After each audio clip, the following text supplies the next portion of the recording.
Even as we get ready to hear the word of God, ದೇವರ ವಾಕ್ಯವನ್ನು ನಾವು ಕೇಳಿಸಿಕೊಳ್ಳಿಕ್ಕೆ ಸಿದ್ಧರಾಗ್ತಿರಲಾಗಿ, before we listen to the word of God, ಮತ್ತು ದೇವರ ವಾಕ್ಯವನ್ನು ಕೇಳೋಕ್ಕಿಂತ ಮುಂಚಿತವಾಗಿ, as we have already announced, we have Pastor Tony from Dubai to share the word of God with us. ಮತ್ತು ನಮ್ಮ ಮಧ್ಯದಲ್ಲಿ ಪಾಸ್ಟರ್ ಟೋನಿ ಅವರು ದುಬೈ ಸಿಫ್ಯಾನ್ ಚರ್ಚ್ ಇಂದ ಅವರು ಇಲ್ಲಿ ಬಂದಿದ್ದಾರೆ.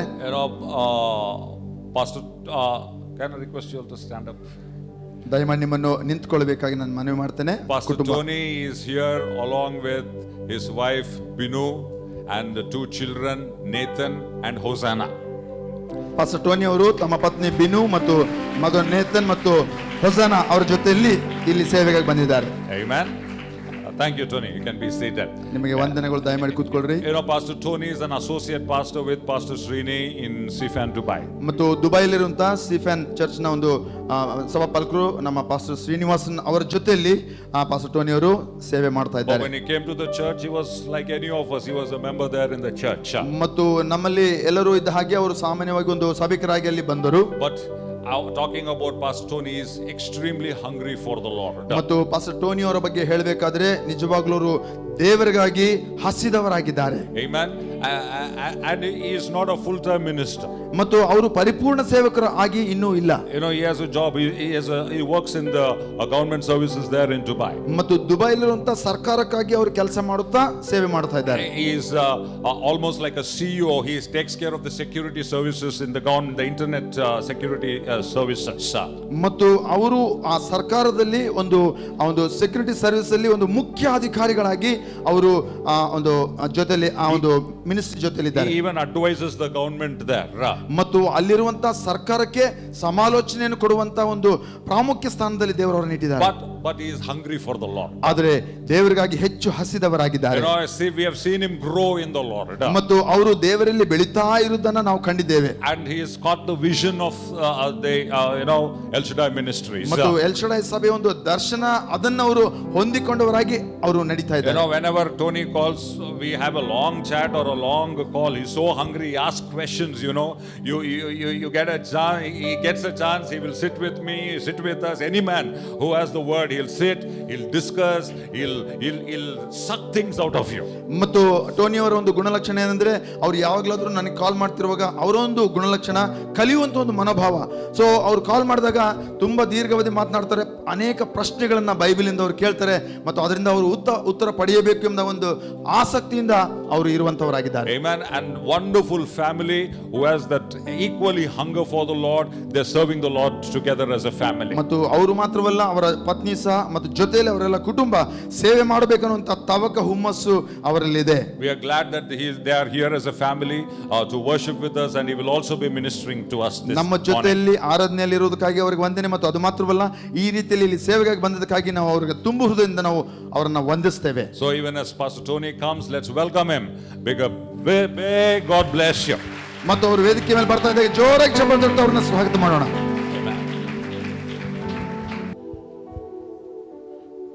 Good morning, church. ನಿಮ್ಮೆಲ್ಲರಿಗೂ good morning. Hallelujah. Praise Jesus. Hallelujah. I'm so excited and happy to be here. ಮತ್ತು ನಾನು ತುಂಬಾ ಉತ್ಸುಕನಾಗಿದ್ದೇನೆ ನಿಮ್ಮ ಮಧ್ಯದಲ್ಲಿ ಇರುವುದಕ್ಕಾಗಿ. The reason for that is this church, the spiritual father of this church is Pastor Srini. He is also my spiritual father. ಮತ್ತು ನಿಮ್ಮ ಆತ್ಮಿಕ ನಾಯಕರಾದಂಥ ಈ ಸಭೆಯ ಪ್ರಾರಂಭಿಕರಾದಂಥ ಶ್ರೀನಿವಾಸ್ ಅವರು ನನಗೂ ಸಹ ಅವರು ಆತ್ಮಿಕ ನಾಯಕರಾಗಿದ್ದಾರೆ, ಆ ಸಭಾಪಾಲಕರಾದಂಥ ಪಾಸ್ಟರ್ ಶ್ರೀನಿವಾಸ್ ಅವರು. So it's an absolute delight for me to be ministering God's word to you. ಮತ್ತು ನನಗೂ ನಿಜವಾಗ್ಲೂ ತುಂಬಾ ಸಂತೋಷ, ನಿಮಗೆ ನಾನು ದೇವರ ವಾಕ್ಯವನ್ನ ಬೋಧನೆ ಮಾಡುವಂತ ಒಂದು ಅವಕಾಶ ನನಗೆ ಸಿಕ್ಕಿದೆ. I want to say thank you first of all to the Bellary church. ಮೊಟ್ಟ ಮೊದಲನೇದಾಗಿ ಬಳ್ಳಾರಿ ಸಭೆಗೆ ನನ್ನ ವಂದನೆಗಳನ್ನು, ಹೃತ್ಪೂರ್ವಕ ವಂದನೆಗಳನ್ನು ಸಲ್ಲಿಸ್ತೇನೆ. Because if you had not released Pastor Srini to the nations of the world, ಮತ್ತು ಒಂದು ವೇಳೆ ನೀವು ಪಾಸ್ಟರ್ ಶ್ರೀನಿ ಅವರನ್ನ ಬಿಡುಗಡೆ ಮಾಡಿ ಅಂದ್ರೆ ಅಲ್ಲಿಗೆ ಕಳಿಸಿ ಕೊಡದೆ ಹೋಗಿದ್ದರೆ, he would not have come to Dubai. ಮತ್ತು ಅವರು ದುಬೈಗೆ ಬರ್ತಾನೆ ಇರಲಿಲ್ಲ. I would not have known him. ಮತ್ತು ನಮಗೆ ಅವರು ಗೊತ್ತಾಗ್ತಿರ್ಲಿಲ್ಲ. And if I had not known him, I would not have heard the word of God. ಮತ್ತು ಅವರು ನನಗೆ ಗೊತ್ತಾಗ್ತಿರ್ಲಿಲ್ಲ ಅಂದ್ರೆ ನನಗೆ ದೇವರ ವಾಕ್ಯ ಸಹ ನನಗೆ ತಿಳಿಯಪಡಿಸೋರು ಇರ್ತಿರ್ಲಿಲ್ಲ. And if I had not heard the word, my wife also would not have heard the word, and my son also would not have heard the word. We would have been lost in the world. ಮತ್ತು ಒಂದು ವೇಳೆ ಆ ರೀತಿಯಲ್ಲಿ ಅವರಿಂದ ಆ ವಾಕ್ಯಗಳು ನಾವು ಬೋಧನೆ ಮಾಡಲ್ಪಟ್ಟು ನಮಗೆ ನನಗೂ ನನ್ನ ಕುಟುಂಬಕ್ಕೂ ನನ್ನ ಹೆಂಡತಿ ಮಕ್ಕಳಿಗೂ ಆ ವಾಕ್ಯ ಕಲಿಸಲ್ಪಡದೆ ಹೋಗಿದ್ದರೆ ನಾವೆಲ್ಲೋ ಲೋಕದಲ್ಲಿ ಕಳೆದು ಹೋಗ್ಬಿಡ್ತಾ ಇದ್ವಿ. Today, if I stand here, it is because of something that you have done over Pastor Srini's life. You have sent him as a blessing, and so I'm telling you, I am coming here and to say thank you. ಮತ್ತು ಇಂದು ನಾವು ಆಶೀರ್ವದಿಸಲ್ಪಟ್ಟಿದ್ದೇವೆ ಅಂತಂದ್ರೆ ನೀವು ಆ ಒಂದು ಸೇವಕರನ್ನ ಇಲ್ಲಿಂದ ನೀವು ಕಳಿಸಿಕೊಟ್ಟಿರೋ ಕಾರಣವಾಗಿ ಅವರು ನಮ್ಮ ಜೀವಿತದಲ್ಲಿ ಮತ್ತು ಅನೇಕ ದೇಶಗಳಲ್ಲಿ ಅವರು ಆಶೀರ್ವಾದವಾಗಿದ್ದಾರೆ. ಅದಕ್ಕಾಗಿ ನನ್ನ ತುಂಬು ಹೃದಯದಿಂದ ನಿಮ್ಮೆಲ್ಲರಿಗೂ ನಾನು ಹೃತ್ಪೂರ್ವಕ ವಂದನೆಗಳನ್ನು ಸಲ್ಲಿಸುತ್ತೇನೆ.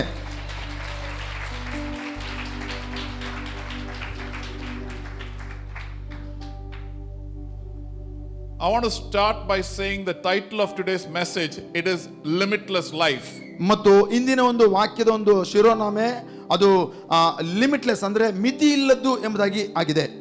The subtitle is Break Every Limitation.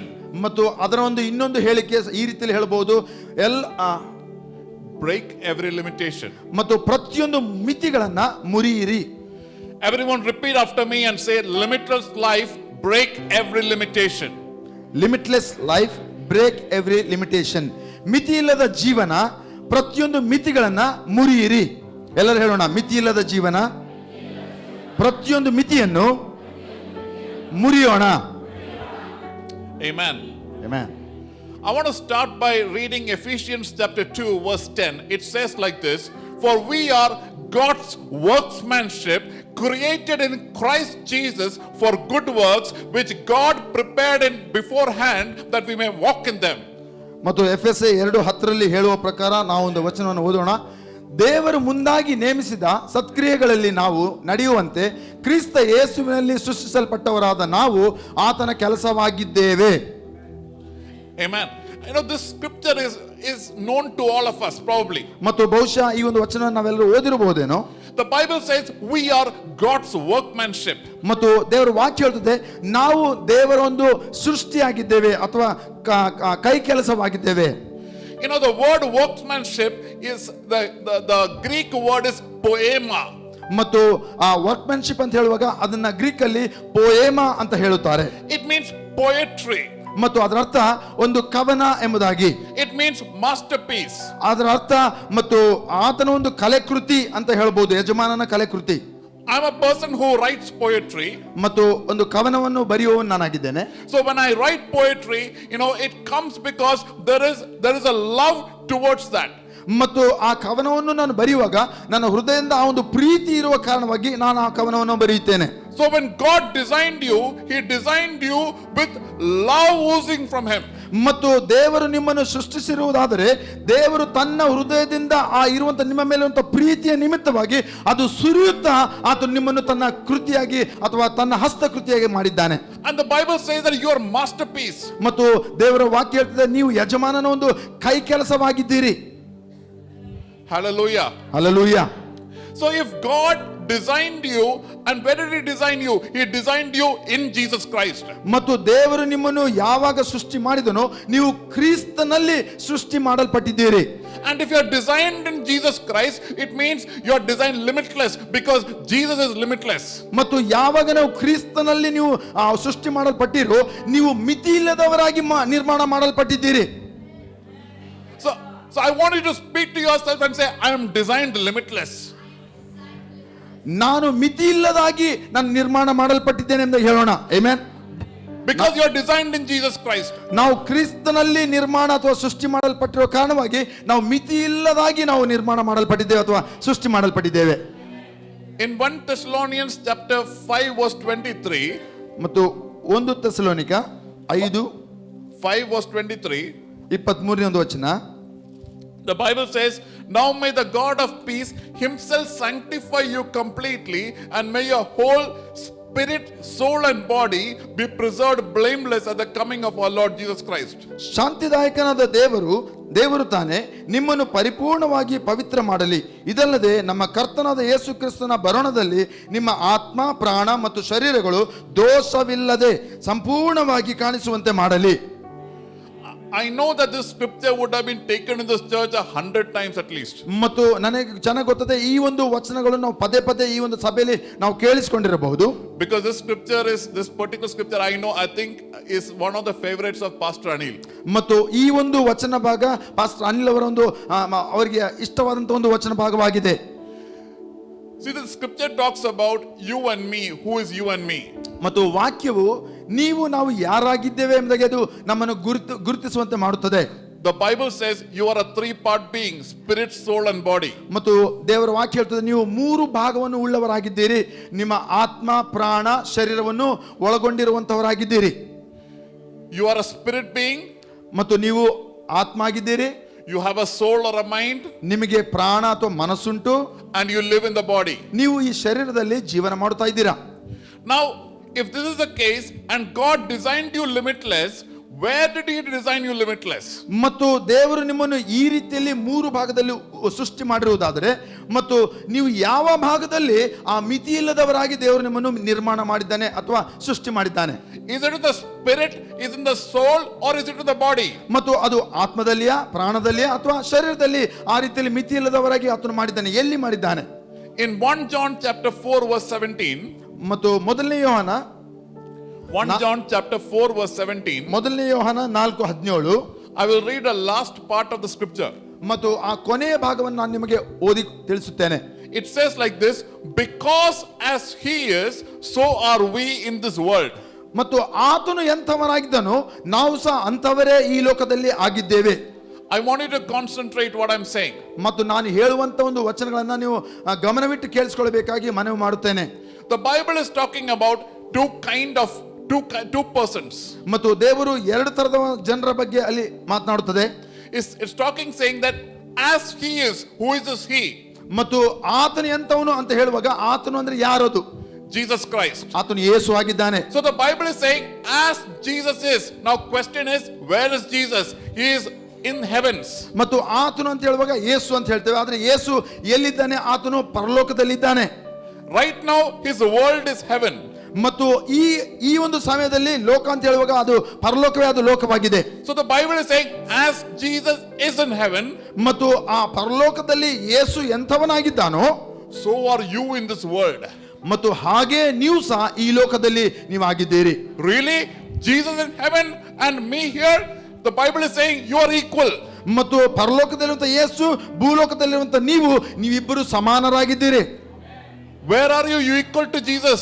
ಮತ್ತು ಯಾವ ಭಾಗದಲ್ಲಿ ನೀವು ಯೇಸುವಿನ ಸಮಾನವಾಗಿದ್ದೀರಿ? ಯೇಸುವಿಗೆ. It is in your spirit. ನಿಮ್ಮ ಆತ್ಮದಲ್ಲಿ ನೀವು ಯೇಸುವಿಗೆ ಸಮಾನರಾಗಿದ್ದೀರಿ.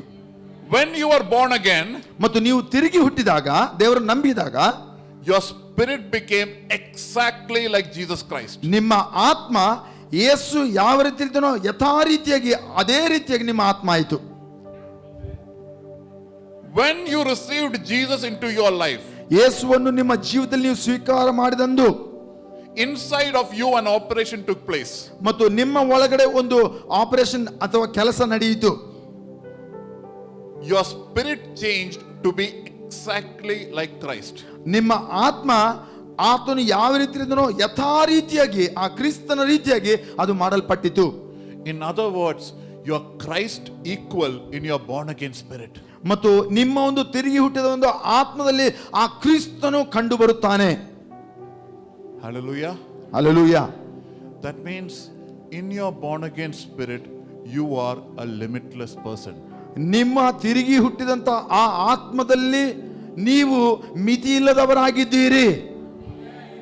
But one day our body will also be limitless. ಮತ್ತು ಒಂದು ದಿನ ನಮ್ಮ ಶರೀರವು ಸಹ, ಈ ಒಂದು ಲೌಕಿಕ ಶರೀರವು ಸಹ ಅದು ಮಿತಿ ಇಲ್ಲದಾಗುತ್ತದೆ. Our soul also can be limitless when we renew our mind through the word of God. ಮತ್ತು ನಮ್ಮ ಮನಸ್ಸು ಕೂಡ ನಮ್ಮ ಮನಸ್ಸು ಕೂಡ ಅದು ಮಿತಿ ಇಲ್ಲದ ಆಗ್ಲಿಕ್ಕೆ ಅವಕಾಶವಿದೆ ಯಾವಾಗ ಆ ವಾಕ್ಯಕ್ಕೆ ಅನುಗುಣವಾಗಿ ನಮ್ಮ ಮನಸ್ಸು ಅದು ನೂತನ ಮಾಡಲ್ಪಡುತ್ತದೋ. But in your spirit today, ಆದರೆ ಇಂದು ನಿಮ್ಮ ಆತ್ಮದಲ್ಲಿ you are equal to Christ. ನೀವು ಕ್ರಿಸ್ತನಿಗೆ ಸಮಾನರಾಗಿದ್ದೀರಿ. Hallelujah. Hallelujah. You are limitless in Jesus Christ. ಕ್ರಿಸ್ತನಲ್ಲಿ ನೀವು ಮಿತಿ ಇಲ್ಲದವರಾಗಿದ್ದೀರಿ. Amen. Amen. That was my introduction to the preaching. ಮತ್ತು ನನ್ನ ಒಂದು ಪರಿಚಯ, ಒಂದು ಸಂದೇಶದ ಒಂದು ಪರಿಚಯ ಆಗಿದೆ. So I want to get into the Bible from Acts chapter 7, verse 34 to 36. ಮತ್ತು ಅಪೊಸ್ತಲರು 7ನೇ ಅಧ್ಯಾಯ 30 Acts chapter 7, verse 34 to 36. 34ರಿಂದ 36 ವಚನ. So I want to say, my first point of the day is, you are qualified for limitless work. ಮತ್ತು ನೀವು ಮಿತಿಯಿಲ್ಲದ ಕೆಲಸಕ್ಕಾಗಿ ನೀವು ಯೋಗ್ಯರಾಗಿದ್ದೀರಿ ಎಂಬುದಾಗಿ ನನ್ನ ಒಂದು ಪ್ರಾರಂಭದ ಹೇಳಿಕೆಯಿಂದ ನಾನು ಪ್ರಾರಂಭ ಮಾಡುತ್ತೇನೆ. Everyone say that I am qualified for limitless work. I am qualified for limitless work. Yeah. ಮಿತಿಯಿಲ್ಲದ ಕೆಲಸಕ್ಕೆ ನಾನು ಯೋಗ್ಯನಾಗಿದ್ದೇನೆ, ಅರ್ಹನಾಗಿದ್ದೇನೆ. ಹೇಳ್ರಿ, ನನ್ನ ಮಿತಿಯಿಲ್ಲದ ಕೆಲಸಕ್ಕೆ ನಾನು ಯೋಗ್ಯನಾಗಿದ್ದೇನೆ. Amen. So Acts 7, 34 to 36, I will read it in the New King James Version. It says, I have seen the oppression of my people who are in Egypt. I have heard their groanings, and I have come down now to deliver them. And now come, I will send you to Egypt. This Moses, whom they rejected, saying, who made you a ruler and a judge, is the one God sent to be a ruler and a deliverer by the hand of the angel who appeared to him in the bush. He brought them out after he had shown wonders and signs in the land of Egypt and in the Red Sea and in the wilderness 40 years.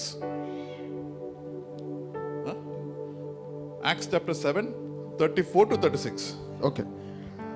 ನಾನು ಐಗುಪ್ತ ದೇಶದಲ್ಲಿರುವ ನನ್ನ ಜನರ ದುರವಸ್ಥೆಯನ್ನು ನೋಡಿದ್ದೇನೆ. ಅವರ ಮೊರೆಯನ್ನು ಕೇಳಿ ಅವರನ್ನು ಬಿಡಿಸುವುದಕ್ಕೆ ಇಳಿದು ಬಂದಿದ್ದೇನೆ. ಈಗ ನಿನ್ನನ್ನು ಐಗುಪ್ತ ದೇಶಕ್ಕೆ ಕಳುಹಿಸುತ್ತೇನೆ, ಬಾ ಎಂದು ಹೇಳಿದನು. ಅವರು ಯಾವ ಮೋಶೆಗೆ ನಿನ್ನನ್ನು ಅಧಿಕಾರಿಯನ್ನಾಗಿ ನ್ಯಾಯಾಧಿಪತಿಯನ್ನಾಗಿ ಮಾಡಿದವರು ಯಾರೆಂದು ಹೇಳಿ ಬೇಡವೆಂದರೋ ಅವನನ್ನೇ ದೇವರು ಪೊದೆಯಲ್ಲಿ ಕಾಣಿಸಿಕೊಂಡ ದೂತನ ಕೈಯಿಂದ ಅಧಿಕಾರಿಯಾಗಿರುವಂತೆಯೂ ಬಿಡುಗಡೆ ಮಾಡುವವನಾಗಿರುವಂತೆಯೂ ಕಳುಹಿಸಿದನು. ಅವನು ಐಗುಪ್ತ ದೇಶದಲ್ಲಿಯೂ ಕೆಂಪು ಸಮುದ್ರದಲ್ಲಿಯೂ 40 ವರ್ಷ ಅಡವಿಯಲ್ಲಿಯೂ ಅದ್ಭುತ ಕಾರ್ಯಗಳನ್ನು ಸೂಚಕ ಕಾರ್ಯಗಳನ್ನು ಮಾಡಿದ ಮೇಲೆ ಅವರನ್ನು ಹೊರತಂದನು. Amen. Amen. So let me explain the context of this scripture. ಮತ್ತು ಈ ಒಂದು ವಾಕ್ಯದ ಸಂದರ್ಭವನ್ನು ನಿಮಗೆ ನಾನು ತಿಳಿಯಪಡಿಸುತ್ತೇನೆ. This is talking about the life of Moses. ಇದು ಮೋಶೆಯ ಒಂದು ಕಥೆ, ಅವನ ಕಥೆಯ ಬಗ್ಗೆ ಮಾತನಾಡುತ್ತದೆ. Moses was born as an Israelite. ಮತ್ತು ಒಬ್ಬ ಇಸ್ರಾಯೇಲಲ್ಲಿ ಹುಟ್ಟಿದವನಾಗಿ ಆ ಮೋಶೆ ಇದ್ದನು. He grew up in the palace of Pharaoh for 40 years. ಮತ್ತು ಆ ಅರಮನೆಯಲ್ಲಿ ಐಗುಪ್ತದಲ್ಲಿ ಆ 40 ವರ್ಷ ಫರೋನ ಜೊತೆಯಲ್ಲಿ ಅರಮನೆಯಲ್ಲಿ ಬೆಳೆದನು. Then after 40 years he left Pharaoh, he left the land of Egypt and he went into Midian. ಮತ್ತು ಆ 40 ವರ್ಷ ಅರಮನೆಯಲ್ಲಿ ಅವನು ಜೀವಿಸಿದ ನಂತರ ಆತನು ಐಗುಪ್ತವನ್ನು ಅರಮನೆಯನ್ನು ಬಿಟ್ಟು ಮಿದ್ಯಾನರ ಬಳಿಗೆ ಆತನು ಹೋದನು. Now Moses is at the age of 80 years. ಮತ್ತು ಈಗ ಮೋಶೆ 80 ವರ್ಷದವನಾಗಿದ್ದಾನೆ. And Moses has an encounter with God. ಮತ್ತು ದೇವರ ಜೊತೆ ಆ ಮೋಶೆ ಆತನು ಮುಖಾಮುಖಿಯಾಗಿ ಭೇಟಿಯಾಗುತ್ತಾನೆ. Now Moses is 80 years. ಈಗ 80 ವರ್ಷ ಅವನಿಗೆ. Now in verse 34, the last part says, I will send you to Egypt. ಮತ್ತು 34ನೇ ಆ ಒಂದು ವಚನದಲ್ಲಿ ನಾವು ಓದಿದಂತ ಭಾಗದಲ್ಲಿ ಎರಡನೇ ಭಾಗದಲ್ಲಿ ನಾನು ಐಗುಪ್ತಕ್ಕೆ ನಿನ್ನನ್ನು ಕಳಿಸುತ್ತೇನೆ ಅಂತ ದೇವರು ಅವನಿಗೆ ಹೇಳುತ್ತಾನೆ. Everyone repeat after me and say, I will send you to Egypt. I will send you to Egypt. ನಿನ್ನನ್ನು ಐಗುಪ್ತಕ್ಕೆ ಕಳಿಸುತ್ತೇನೆ. So God is saying to Moses, I will send you to Egypt. ಮತ್ತು ದೇವರು ಮೋಶೆಗೆ ಹೇಳ್ತಾನೆ, ನಾನು ನಿನ್ನನ್ನು ಐಗುಪ್ತಕ್ಕೆ ಕಳುಹಿಸುತ್ತೇನೆ ಅಂತ ಹೇಳುತ್ತಾನೆ. Okay. So I want you to understand. So before I came to Bellary, Pastor Srini and me, we were in Dubai, and he told me, Tony, I want you to go to Bellary and preach there. ಮತ್ತು ನಾನು ಬಳ್ಳಾರಿಗೆ ಬರೋಕ್ಕಿಂತ ಮುಂಚಿತವಾಗಿ pastor Srini ಅವರು ನನ್ನ ಸಂಗಡ ಈ ರೀತಿಯಲ್ಲಿ ಹೇಳಿದ್ರು, ಟೋನಿ ನೀನು ಹೋಗಿ ಬಳ್ಳಾರಿ ಸಭೆಯಲ್ಲಿ ನೀನು ವಾಕ್ಯವನ್ನು ಹಂಚು ಎಂಬುದಾಗಿ ಅವರು ಹೇಳಿದ್ರು. I'm sending you to Bellary. ನಾನು ನಿಮ್ಮನ್ನು ಬಳ್ಳಾರಿಗೆ ಕಳುಹಿಸುತ್ತೇನೆ ಅಂತ ಹೇಳಿದ್ರು. So when God is telling Moses, I'm sending you to Egypt. ಮತ್ತು ದೇವರು ಮೋಶೆಗೆ ನಾನು ನಿನ್ನನ್ನು ಐಗುಪ್ತಕ್ಕೆ ಕಳುಹಿಸುತ್ತೇನೆ ಅಂತ ಹೇಳಿದಾಗ, it means right now in this scripture both God and Moses is outside of Egypt. ಮತ್ತು ಇಲ್ಲಿ ಆ ಸಂಗತಿಯನ್ನು ಹೇಳಿದಾಗ ಮೋಶೆ ಮತ್ತು ದೇವರು ಅವರು ಐಗುಪ್ತದಲ್ಲಿಲ್ಲ, ಅವರು ಹೊರಗಡೆ ಇದ್ದಾರೆ ಐಗುಪ್ತದಿಂದ. Correct? ಹೌದಾ? So now when Moses goes to Egypt, ಮತ್ತು ಈಗ ಮೋಶೆ ಐಗುಪ್ತಕ್ಕೆ ಆತನು ಹೋಗುವಾಗ he has to cross the boundary of Egypt to get into Egypt. ಮತ್ತು ಆ ಐಗುಪ್ತದ ಒಂದು ಆ ಸೀಮೆಗಳನ್ನ ಆತನು ದಾಟಿ ಒಳಗಡೆ ಪ್ರವೇಶ ಮಾಡಬೇಕು. So that means This is the first time Moses is having an encounter with the presence of God. ಮತ್ತು ಇಲ್ಲಿ ಅದರ ಅರ್ಥ ಮೋಶೆ ಮೊದಲನೇ ಬಾರಿ ಆತನು ದೇವರ ಜೊತೆ ಆತನು ಮುಖಾಮುಖಿಯಾಗಿ ಭೇಟಿಯಾಗಿದ್ದಾನೆ. The moment you have an encounter with the presence of God, ದೇವರ ಸನ್ನಿಧಾನದಲ್ಲಿ ದೇವರನ್ನು ನೀವು ಮುಖಾಮುಖಿಯಾಗಿ ಭೇಟಿ ಆದಾಗ God is telling Moses, Moses, I have recruited you to be an international servant of God. ಮತ್ತು ಮೋಶೆ, ನಿನ್ನನ್ನು ಅಂತಾರಾಷ್ಟ್ರೀಯ ಮಟ್ಟದಲ್ಲಿ ಉಪಯೋಗ ಮಾಡುವುದಕ್ಕಾಗಿ ನಾನು ನಿನ್ನನ್ನು ಕೆಲಸ ಕೊಡುತ್ತಾ ಇದ್ದೇನೆ, ನೀನು ಹೋಗು ಎಂಬುದಾಗಿ ಹೇಳ್ತಾ ಇದ್ದಾನೆ. I want you to understand, in the world, if you want to go international, ಮತ್ತು ಲೋಕದಲ್ಲಿ ನೀವು ಅಂತಾರಾಷ್ಟ್ರೀಯ ಮಟ್ಟದಲ್ಲಿ ಉಪಯೋಗ ಮಾಡಲ್ಪಡಬೇಕಾದರೆ you have to prove yourself domestically before you go international. ಮತ್ತು ಆ ಅಂತಾರಾಷ್ಟ್ರೀಯ ಮಟ್ಟದಲ್ಲಿ ಕೆಲಸ ಮಾಡಬೇಕಾದ್ರೆ ಇಲ್ಲಿ ನೀವು ನಿಮ್ಮ ಒಂದು ಪ್ರಾದೇಶಿಕವಾಗಿ ನಿಮ್ಮ ಸ್ಥಳದಲ್ಲಿ ನೀವು ಚೆನ್ನಾಗಿ ಕೆಲಸ ಮಾಡಿರಬೇಕು. Suppose you want to be part of Indian cricket team. ಮತ್ತು ಭಾರತೀಯ ಒಂದು ಕ್ರಿಕೆಟ್ ಅಲ್ಲಿ ನೀವು ಅದರಲ್ಲಿ ಭಾಗಿಯಾಗಿರಬೇಕಾದ್ರೆ ಅಂತಾರಾಷ್ಟ್ರೀಯ ಒಂದು ತಂಡದಲ್ಲಿ You have to play the Ranji Trophy. ಮತ್ತು ರಂಜಿ ಟ್ರಾಫಿಯಲ್ಲಿ ಅಂದ್ರೆ ಈ ಜಿಲ್ಲಾ ಮಟ್ಟದಲ್ಲಿ ಆಗುವಂತ ಕೆಲವು ಇದು ಟ್ರಾಫಿಯಲ್ಲಿ ನೀವು ಗೆಲ್ಲಬೇಕು. You have to play many local matches. ಮತ್ತು ಪ್ರಾದೇಶಿಕವಾಗಿ ಆಗುವಂತ ಕ್ರೀಡಾಪಟುಗಳಲ್ಲಿ ನೀವು ಚೆನ್ನಾಗಿ ಆಟ ಆಡಿರಬೇಕು. Maybe you play in the IPL. ಮತ್ತು ಬಹುಶಃ ನೀವು IPL ಸಹ ನೀವು ಆಡ್ಲಿಕ್ಕೆ ಅವಕಾಶ ಸಿಗಬಹುದೇನೋ ಚೆನ್ನಾಗಿದ್ರೆ. And then you will be recruited, and if you are successful, then you will be recruited to play international cricket for India. ಮತ್ತು ಈ ಒಂದು ತಾಲೂಕು ಮಟ್ಟ ರಾಜ್ಯ ಮಟ್ಟದಲ್ಲಿ ನೀವು ಯಶಸ್ವಿ ಹೊಂದಿದ ನಂತರ ನಿಮ್ಮನ್ನು ರಾಷ್ಟ್ರೀಯ ಮಟ್ಟದ ಒಂದು ತಂಡದಲ್ಲಿ ನಿಮ್ಮನ್ನು ಅವರು ಆರಿಸಿಕೊಳ್ತಾರೆ. That is how the world recruits. ಮತ್ತು ಹಾಗೆ ಈ ಒಂದು ಲೋಕವು ಆಯ್ಕೆ ಮಾಡುತ್ತದೆ. But when God recruits, ಆದರೆ ದೇವರು ಆಯ್ಕೆ ಮಾಡುವಾಗ you don't have to perform domestically, you are qualified internationally. ನೀವು ಪ್ರಾದೇಶಿಕವಾಗಿ ಯಾವುದೇ ಒಂದು ಯಶಸ್ಸನ್ನು ಪಡೆಯುವಂತ ಅವಶ್ಯಕತೆ ಇಲ್ಲ. ದೇವರು ನಿಮ್ಮನ್ನು ಅಂತಾರಾಷ್ಟ್ರೀಯ ಮಟ್ಟದಲ್ಲಿ ಉಪಯೋಗ ಮಾಡಲಿಕ್ಕಾಗಿ ಆಗಲೇ ಆರಿಸಿಕೊಳ್ಳುತ್ತಾನೆ. Hallelujah. Hallelujah. I want you to know that my God, when He recruits you and me, you are recruited to the nations of the world. ಮತ್ತು ನನ್ನ ದೇವರು ನಿನ್ನನ್ನು ಆಯ್ಕೆ ಮಾಡಿಕೊಳ್ಳುವಾಗ ಆತ ನಿನ್ನ ಒಂದು ಹಿನ್ನೆಲೆ ನೋಡುವುದಿಲ್ಲ, ಆದರೆ ದೇಶಗಳಿಗೆ ಆಶೀರ್ವಾದವಾಗಿರುವುದಕ್ಕಾಗಿ ಆತನ ಆಯ್ಕೆ ಮಾಡುತ್ತಾನೆ. Hallelujah. You didn't prove anything till now. Maybe you did not prove anything till now. ಮತ್ತು ಇಲ್ಲಿಯವರೆಗೆ ನೀವು ಯಾವುದನ್ನು ರುಜು ಮಾಡದೇ ಇರಬಹುದು ದೇವರಿಗೆ. But God says, the moment you experience my presence, I am qualifying you to the nations of the world.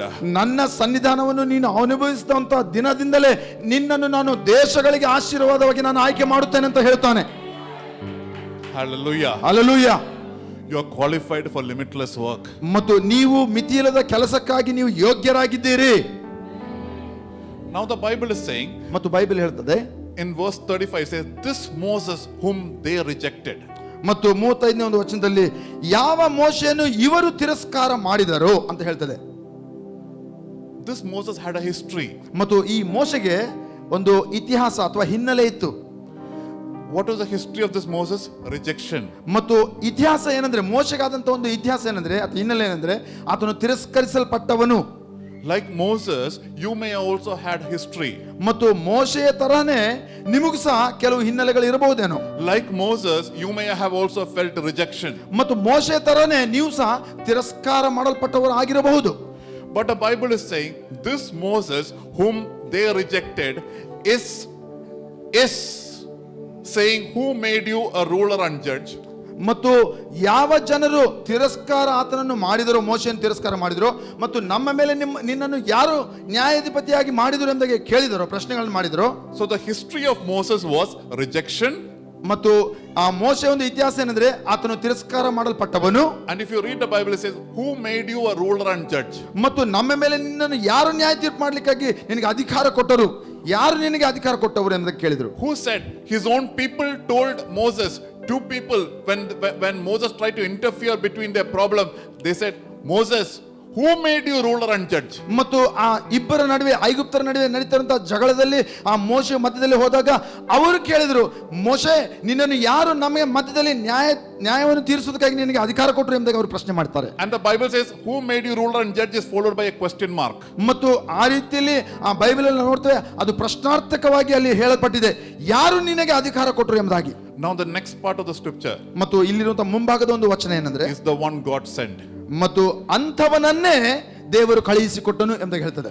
That means ಅದರ ಅರ್ಥ in the presence of God, ದೇವರ ಸನ್ನಿಧಾನದಲ್ಲಿ you are no longer a rejected person, you are a God sent person. ದೇವರ ಸನ್ನಿಧಾನದಲ್ಲಿ ನೀನು ತಿರಸ್ಕಾರ ಮಾಡಲ್ಪಟ್ಟವರಲ್ಲ, ನೀವು ಕಳುಹಿಸಲ್ಪಟ್ಟವರಾಗಿದ್ದೀರಿ. You are no longer a rejected person, you are a God sent person. ನೀವು ತಿರಸ್ಕಾರ ಮಾಡಲ್ಪಟ್ಟವರಲ್ಲ, ನೀವು ದೇವರಿಂದ ಕಳುಹಿಸಲ್ಪಟ್ಟವರಾಗಿದ್ದೀರಿ. Amen. Amen. Now the Bible is also saying, who made you a ruler and judge? ಮತ್ತು ನಿನ್ನನ್ನು ಅಧಿಕಾರಿಯಾಗಿ ನ್ಯಾಯ ತೀರಿಸುವವನಾಗಿ ಯಾರು ನಿನ್ನನ್ನು ಮಾಡಿದರು ಅಂತ ಕೇಳ್ತಾರೆ. That means the history of Moses had a question mark. ಮತ್ತು ಆ ಮೋಶೆ ಒಂದು ಇತಿಹಾಸದಲ್ಲಿ ಹಿನ್ನೆಲೆಯಲ್ಲಿ ಒಂದು ಪ್ರಶ್ನೆ ಅವನಿಗಿತ್ತು. A question mark. ಅದರ ಅರ್ಥ ಅವನ ಜೀವಿತದಲ್ಲಿ ಒಂದು ಪ್ರಶ್ನೆ ಇರುವಂತ ಒಂದು ಜೀವಿತ. Any of you here as teachers? ಮತ್ತು ಎಷ್ಟು ಜನ ಇಲ್ಲಿ ಶಿಕ್ಷಕಿಯರು ಅಥವಾ ಶಿಕ್ಷಕರು ಇಲ್ಲಿದ್ದೀರಿ? So teachers. Teachers, right? So I'm sure when you correct the question papers, you will have an answer key, correct? ಮತ್ತು ನೀವು ಕರೆಕ್ಷನ್ ಮಾಡುವಾಗ ನಿಮ್ಮ ಹತ್ರ ಒಂದು ಆನ್ಸರ್ ಕೀ ಅಂತ ಇರುತ್ತದೆ. The history of Moses was a question mark. ಮತ್ತು ಮೋಶೆ ಹಿನ್ನೆಲೆಯಲ್ಲಿ ಒಂದು ಪ್ರಶ್ನಾರ್ಥಕವಾಗಿತ್ತು. But God made him an answer key. ಆದರೆ ದೇವರು ಆ ಉತ್ತರ ಆನ್ಸರ್ ಕೀಯನ್ನ ಆತನು ಕೊಟ್ಟಿದ್ದಾನೆ. You are no longer a question mark, you are an answer key. ಮತ್ತು ನೀವು ಎಷ್ಟಕ್ಕೂ ನೀವು ಪ್ರಶ್ನಾರ್ಥಕವಾಗಿ ನೀವು ಇರುವುದಿಲ್ಲ, ಆದ್ರೆ ನೀವು ಉತ್ತರವಾಗಿದ್ದೀರಿ. Hallelujah. Hallelujah. You are no longer a question mark. You may have faced questions in your past, but I want to tell you, I prophesy over you, you are no longer a question mark, you are an answer key. ನಿಮ್ಮ ಹಿನ್ನೆಲೆಯಲ್ಲಿ ಯಾವುದೇ ಒಂದು ಪ್ರಶ್ನಾರ್ಥಕವಾಗಿ ಇರುವಂತ ಸಂಗತಿಗಳು ಇದ್ದಿರಬಹುದು, ಆದರೆ ಈಗ ಆ ದೇವರಲ್ಲಿ ಕ್ರಿಸ್ತನಲ್ಲಿ ನೀವು ಉತ್ತರವಾಗಿದ್ದೀರಿ, ನೀವು ಪರಿಷ್ಕಾರವಾಗಿದ್ದೀರಿ. You are no longer a rejected person, you are a God sent person. ಮತ್ತು ನೀವು ತಿರಸ್ಕರಿಸಲ್ಪಟ್ಟವರ ಅಲ್ಲವೇ ಅಲ್ಲ, ಆದ್ರೆ ನೀವು ದೇವರಿಂದಲೇ ಕಳುಹಿಸಲ್ಪಟ್ಟವರಾಗಿದ್ದೀರಿ. ನೀವು ಒಳ್ಳೆ ಆಮೆನ್ ಹೇಳಬಹುದು. Amen. Now that means in the presence of God, limitations are broken in your life. ಅದರ ಅರ್ಥ ದೇವರ ಸನ್ನಿಧಾನದಲ್ಲಿ ಎಲ್ಲ ಮಿತಿಗಳು ಮುರಿಯಲ್ಪಟ್ಟಿವೆ. Now if you read back certain scripture in same chapter, Acts 7 verse 27. ಮತ್ತು ಅದೇ ಒಂದು ಅಧ್ಯಾಯ 7ನೇ ಒಂದು ಅಪೊಸ್ತಲಗಳು ಮತ್ತು 28ನೇ ವಚನದಲ್ಲಿ ನೀವು ಓದುವುದಾದರೆ, So the two Israelites, they pushed Moses. ಮತ್ತು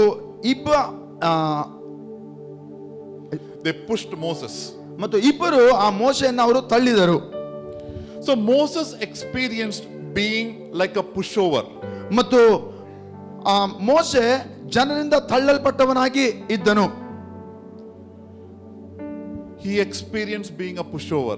ಮತ್ತು ಜನರು ಅವನನ್ನ ದೊಬ್ಬಿಕೊಂಡು ಹೋಗುವಂತದ್ದು, ಅಥವಾ ಆ ರೀತಿಯಲ್ಲಿ ನೀವು ಅರ್ಥ ಮಾಡ್ಕೊಳ್ಬಹುದು, ಜನರು ದೊಬ್ಬುವಂತದ್ದು ಅವನಲ್ಲಿ ಆಗ್ತಾ ಇದ್ದಿರಬಹುದು. Now verse 36. ಮತ್ತು 36ನೇ ಒಂದು ವಚನ ನೋಡ್ರಿ. The Bible says he brought them out. ಮತ್ತು ಮೋಶೆ ಅವರನ್ನು ಹೊರತಂದನು ಎಂಬುದಾಗಿ ನಾವು ನೋಡುತ್ತೇವೆ. What is the opposite of push? ಮತ್ತು ತಳ್ಳುವುದಕ್ಕೆ ವಿರುದ್ಧವಾದಂತ ಪದ ಏನು? Pull. ಎಳೆಯುವಂತದ್ದು. So now verse 36 says he pulled them out. ಮತ್ತು ಆ ಮೋಶೆ ಅವರನ್ನು ಹೊರತಂದನು ಅಥವಾ ಸೆಳೆದನು, ಹೊರಗಡೆ ತಂದನು. Who is this them? Israel, ಮತ್ತು the nation. ಅವರು ಅಂತ ಹೇಳಿದ್ರೆ ಯಾರು? ಅವರು ಇಸ್ರಾಯೇಲರು, ಆ ಒಂದು ಜನರು, ಆ ಒಂದು ಜನಾಂಗವಾಗಿದ್ದಾರೆ. Two people of Israel pushed Moses out. ಮತ್ತು ಇಸ್ರಾಯೇಲ್ನ ಇಬ್ಬರು ಆ ಮೋಶೆಯನ್ನ ತಳ್ಳಿದರು ಎಂಬುದಾಗಿ ನಾವು ನೋಡ್ತೇವೆ 28ನೇ ವಚನದಲ್ಲಿ. But Moses went back. ಆದ್ರೆ ಮೋಶೆ ಹಿಂತಿರುಗಿ ಹೋಗಿ, not as a pushover, ಮತ್ತು ಆತನು ತಳ್ಳುವವನಾಗಿ ಆಗಿರದೆ, he pulled the entire nation of Israel out. ಆತನು ತಳ್ಳಲ್ಪಟ್ಟವನಾಗಿರದೆ ಇಡೀ ಜನಾಂಗವನ್ನ ಆತನು ಸೆಳೆದುಕೊಂಡನು ಅಥವಾ ಹೊರತಂದನು. That means you are not a pushover, you are a nation puller. ನೀನು ದೊಬ್ಬಲ್ಪಡುವುದಿಲ್ಲ. ಅದರ ಅರ್ಥ ಏನಂದ್ರೆ ನೀನು ದೊಬ್ಬಲ್ಪಡುವುದಿಲ್ಲ, ತಳ್ಳಲ್ಪಡುವುದಿಲ್ಲ, ಆದ್ರೆ ನೀನು ಆ ದೇಶವನ್ನ ನೀನು ಸೆಳೆದುಕೊಳ್ಳುವವನಾಗಿದ್ದಿ, ದೇವರ ಸನ್ನಿಧಾನಕ್ಕೆ ತರುವವನಾಗಿದ್ದಿ. If two people pushed you in your life, remember you are not a pushover, you are a nation puller. ಮತ್ತು ಇಬ್ಬರು ನಿನ್ನನ್ನು ತಳ್ಳಿರುವುದಾದ್ರೆ, ದೊಬ್ಬಿರುವುದಾದ್ರೆ, ನೀನು ಜ್ಞಾಪಕ ಮಾಡಿಕೋ, ದೇವರ ಸನ್ನಿಧಾನದಲ್ಲಿ ನೀನು ಇಡೀ ಜನಾಂಗವನ್ನ ನಿನ್ನ ಕಡೆ ಸೆಳೆಕೊಳ್ಳುವವನಾಗಿ, ಆ ದೇವರ ಸನ್ನಿಧಾನಕ್ಕೆ ಇಳಿಯುವವನಾಗಿ ನೀನು ಆಗಿರುತ್ತಿ. You are, hallelujah, hallelujah, You are qualified to pull nations out from their darkness. ಮತ್ತು ರಾಷ್ಟ್ರಗಳು ದೇಶಗಳು ಅಂಧಕಾರದ ಒಂದು ವಶದಲ್ಲಿ ಇರದಂತೆ ನೀವು ಸೆಳೆಯುವವರಾಗಿರ್ತೀರಾ, ಹೊರತರುವವರಾಗಿರ್ತೀರಾ. Hallelujah. Hallelujah. You are qualified for limitless work. ನೀವು ಆ ಮಿತಿಯಿಲ್ಲದ ಕೆಲಸಕ್ಕಾಗಿ ನೀವು ಯೋಗ್ಯರಾಗಿದ್ದೀರಿ, ಕರೆಯಲ್ಪಟ್ಟವರಾಗಿದ್ದೀರಿ. Amen. My next point. ಮತ್ತು ನನ್ನ ಮುಂದಿನ ಅಂಶ, I said you're qualified for limitless work. ಮತ್ತು ನಾನು ಹೇಳಿದೆ ನೀವು ಮಿತಿಯಿಲ್ಲದ ಕೆಲಸಕ್ಕಾಗಿ ನೀವು ಕರೆಯಲ್ಪಟ್ಟಿದ್ದೀರಿ ಅಥವಾ ನೀವು ಯೋಗ್ಯರಾಗಿದ್ದೀರಿ. How is it possible? ಅದು ಹೇಗೆ ಸಾಧ್ಯ ಅಂತ ನೀವು ಕೇಳಬಹುದು. My second point is the anointing is the power for limitless living. ಮತ್ತು ಅಭಿಷೇಕ ನಿಮ್ಮಲ್ಲಿ ಆ ಮಿತಿಯಿಲ್ಲದಂತ ಜೀವಿತವನ್ನು ಜೀವಿಸಲಿಕ್ಕಾಗಿ ಆ ಒಂದು ಅಭಿಷೇಕ ಮಾಡಲ್ಪಟ್ಟಿದ್ದೀರಿ. Everyone says the anointing ಅಭಿಷೇಕ is the power is for, the power for limitless living. For limitless living. ಆ ಅಭಿಷೇಕ ಎಲ್ಲರೂ ಅಭಿಷೇಕ ಮಿತಿಯಿಲ್ಲದ ಜೀವನವನ್ನು ಜೀವಿಸುವುದಕ್ಕಾಗಿ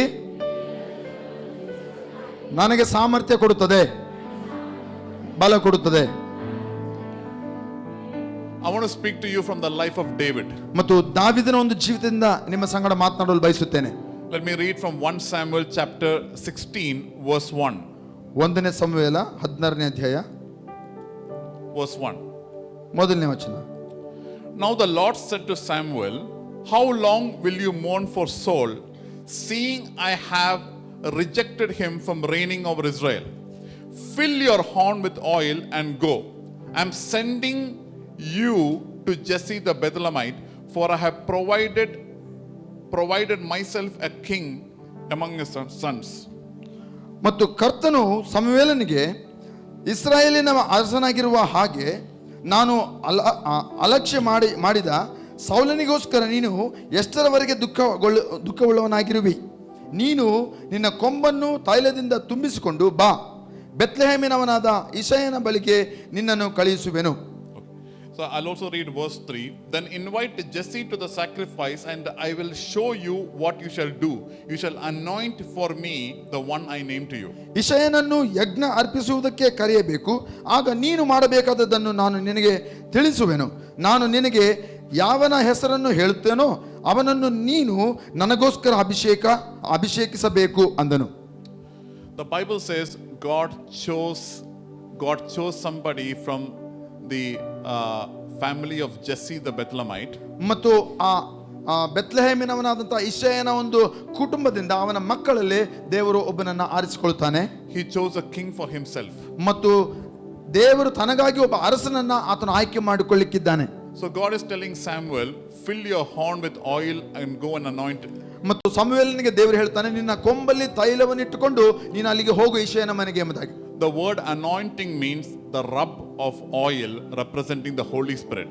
ಮತ್ತು ಆ ಒಂದು ಅಭಿಷೇಕದ ತೈಲ ಅಂತ ಹೇಳುವಾಗ ಅದು ಸವರುವಂತ ಒಂದು ತೈಲವಾಗಿರುತ್ತದೆ. So when the Holy Spirit comes upon you, ಮತ್ತು ಅದು ಪರಿಶುದ್ಧಾತ್ಮಕ್ಕೆ ಸೂಚಿಸುತ್ತದೆ. ಮತ್ತು ಪರಿಶುದ್ಧಾತ್ಮನು ನಿಮ್ಮ ಮೇಲೆ ಬಂದಾಗ there is a rub of God which comes upon you. ಮತ್ತು ಆ ತೈಲವನ್ನು ಹಚ್ಚಿ ಅದು ಸವರುವಾಗ ದೇವರು ತನ್ನ ಹಸ್ತದಿಂದ ಅಭಿಷೇಕದ ಒಂದು ಸವರುವಿಕೆ ನಿಮ್ಮ ಮೇಲೆ ಆಗುತ್ತದೆ. Makes you capable for what you feel you are not capable for. ಮತ್ತು ಯಾವುದಕ್ಕೆ ನೀವು ಸಾಮರ್ಥ್ಯರಲ್ಲವೋ ಅದನ್ನು ಮಾಡುವುದಕ್ಕಾಗಿ ನಿಮ್ಮನ್ನು ಸಾಮರ್ಥ್ಯಗೊಳಿಸುವುದೇ ಆ ಒಂದು ಅಭಿಷೇಕವಾಗಿದೆ. And now you are thinking, hey Lord, am I capable? ಮತ್ತು ಈಗ ನೀವು ಯೋಚನೆ ಮಾಡ್ತಿದ್ದೀರಿ, ನಾನು ನಿಜಕ್ಕೂ ಬಲ ಹೊಂದಿದ್ದೇನಾ, ನಾನು ಇದಕ್ಕೆ ಸಾಮರ್ಥ್ಯವುಳ್ಳವನಾ ಅಂತ ಪ್ರಶ್ನೆ ಹಾಕಿಕೊಂಡಿರಬಹುದು. So the Bible is saying, God is telling to Samuel, go to Jesse the Bethlehemite. ಮತ್ತು ಇಷಯನಾದಂತ ಬೆತ್ಲೆಹೇಮನ ಇಷಯನ ಬಳಿಗೆ ನೀನು ಹೋಗು ಎಂಬುದಾಗಿ ದೇವರು ಸಮುವೇಲನಿಗೆ ಹೇಳುತ್ತಾನೆ. God is telling the address to Samuel. ಮತ್ತು ಸಮುವೇಲನಿಗೆ ಆ ಒಂದು ವಿಳಾಸವನ್ನು ಸಹ ಆತನು ಕೊಡುತ್ತಾ ಇದ್ದಾನೆ. And anoint him in that address. ಮತ್ತು ಆ ಒಂದು ವಿಳಾಸದಲ್ಲಿರುವಂತಹ ವ್ಯಕ್ತಿ ನಾನು ತೋರಿಸುತ್ತೇನೆ, ನೀನು ಅವನನ್ನು ಅಭಿಷೇಕಿಸಬೇಕು. Whom God is saying. ಮತ್ತು ಯಾರ ಬಗ್ಗೆ ದೇವರು ಮಾತನಾಡ್ತಾ ಇದ್ದಾನೋ ಅವನನ್ನ ನೀನು ಅಭಿಷೇಕಿಸು. So I want you to know, anointing of God has an address. ಮತ್ತು ನಿಮಗೆ ನಾನು ಒಂದು ವಿಷಯ ಹೇಳಬೇಕು, ಆ ಒಂದು ಅಭಿಷೇಕ ಮಾಡಲ್ಪಡುವುದಕ್ಕಾಗಿ ಒಂದು ವಿಳಾಸ ಬೇಕಾಗಿದೆ. ವಿಳಾಸ ಇದೆ. Anointing of God has an address. ಮತ್ತು ದೇವರ ಒಂದು ಅಭಿಷೇಕಕ್ಕೆ ಒಂದು ವಿಳಾಸ ಇದೆ. That is your address. ಅದು ನಿಮ್ಮ ಒಂದು ವಿಳಾಸವಾಗಿದೆ. Anointing of God has an address, and that is your address. ಮತ್ತು ಅಭಿಷೇಕವು ಒಂದು ವಿಳಾಸಕ್ಕೆ ಕಳುಹಿಸಲ್ಪಟ್ಟಿದೆ, ಆ ವಿಳಾಸ ನೀವೇ ಆಗಿದ್ದೀರಾ.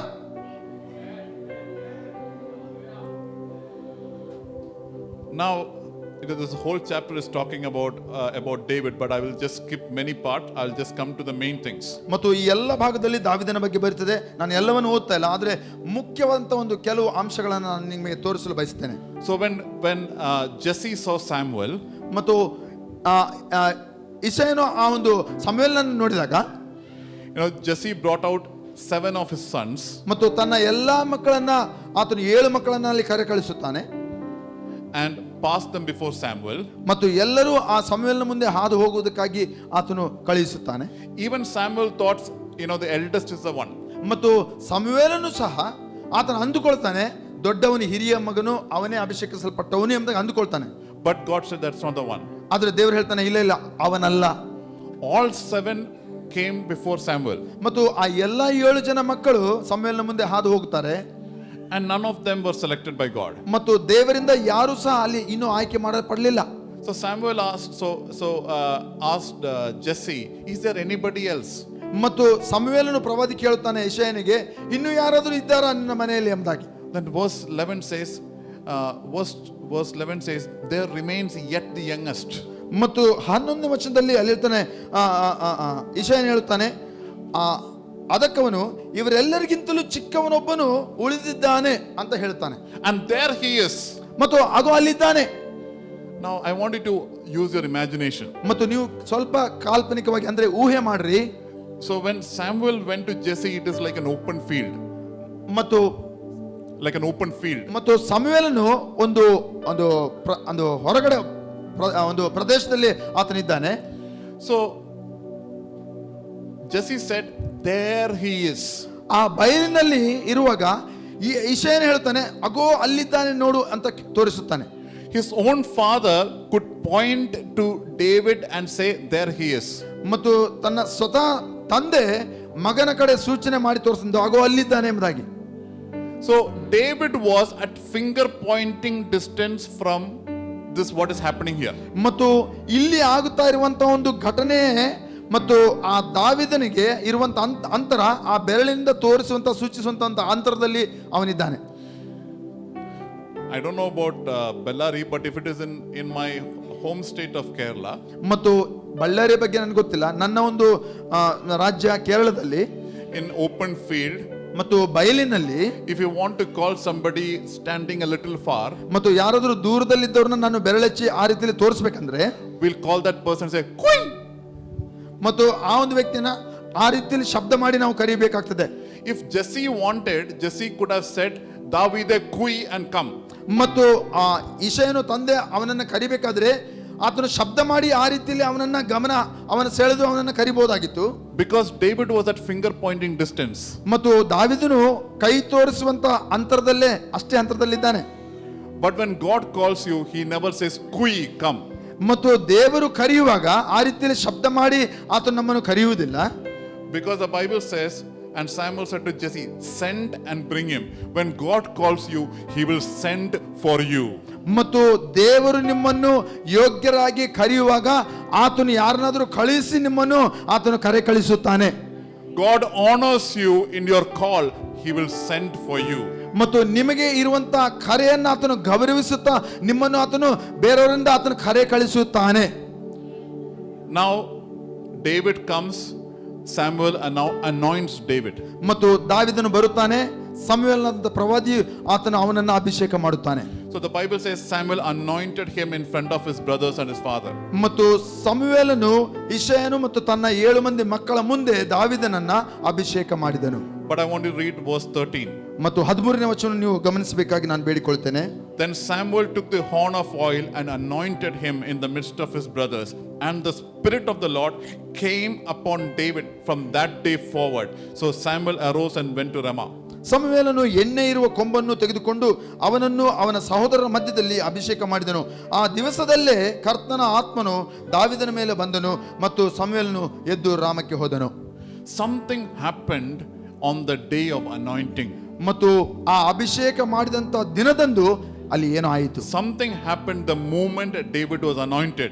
ಮತ್ತು ದಾವೀದನು ಅಭಿಷೇಕ ಮಾಡಲ್ಪಟ್ಟ ತಕ್ಷಣವೇ ಅಲ್ಲಿ ಏನೋ ಆಯಿತು. Because the Bible says the Spirit of the Lord came upon David from that day forward. ಮತ್ತು ಅಭಿಷೇಕ ಮಾಡಿದ ದಿನದಿಂದಲೇ ಆ ದೇವರ ಆತ್ಮನು ಅವನ ಮೇಲೆ ಇಳಿದು ಬಂದನು ಎಂಬುದಾಗಿ. So David's history can be divided into two parts. ಮತ್ತು ದಾವೀದನ ಒಂದು ಜೀವಿತ ಎರಡು ಭಾಗಗಳಾಗಿ ಪ್ರಾಮುಖ್ಯ ಭಾಗಗಳಾಗಿ ನಾವು ನೋಡಬಹುದು. One before anointing, ಒಂದು ಅಭಿಷೇಕದ ನಂತರ, one after anointing. ಮತ್ತು ಒಂದು ಅಭಿಷೇಕದ ಮುಂಚೆ, ಇನ್ನೊಂದು ಅಭಿಷೇಕದ ನಂತರ. Amen. Amen. That means anointing will change your history. ಅದರ ಅರ್ಥ ಅಭಿಷೇಕವು ನಿಮ್ಮ ಇತಿಹಾಸವನ್ನೇ ಅದು ಬದಲಾವಣೆ ಮಾಡಲು ಶಕ್ತವಾದದ್ದು.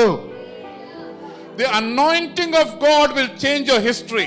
ಮತ್ತು ದೇವರ ಅಭಿಷೇಕ ನಿಮ್ಮ ಒಂದು ಇತಿಹಾಸವನ್ನ, ಜೀವಿತದಲ್ಲಿರುವಂತಹ ಇತಿಹಾಸವನ್ನು ಅದು ಬದಲಾವಣೆ ಮಾಡುತ್ತದೆ. Your history will change from before anointing to after anointing. ಮತ್ತು ನಿಮ್ಮ ಒಂದು ಅಭಿಷೇಕ ನಿಮ್ಮ ಇತಿಹಾಸವನ್ನ, ಹಿನ್ನೆಲೆಯನ್ನ ಬದಲಾಯಿಸುತ್ತದೆ, ನಿಮ್ಮ ಒಂದು ಮುಂದಿನ ಜೀವಿತವನ್ನು ಬದಲಾಯಿಸುತ್ತದೆ. Hallelujah. Hallelujah. Now, when God called David, he called him to be a king, correct? ಮತ್ತು ದೇವರು ದಾವೀದನನ್ನು ಕರೆದಾಗ ಅರಸನಾಗ್ಲಿಕ್ಕಾಗಿ ಕರೆದನು, ಹೌದಲ್ವಾ? Where should the ಸರಿನಾ? correct? ಸರಿನಾ? Where should the king be? King should be in the palace. Arasan ಎಲ್ಲಿ ಇರಬೇಕು? ಅರಮನೆಯಲ್ಲೇ ಇರಬೇಕು ತಾನೆ? But he is still a shepherd boy. ಆದ್ರೂ ಸಹ ಆತನು ಇನ್ನೂ ಅಲ್ಲೇ ಅವನು ಕುರಿಗಳನ್ನು ಕಾಯ್ತಾ ಇದ್ದಾನೆ.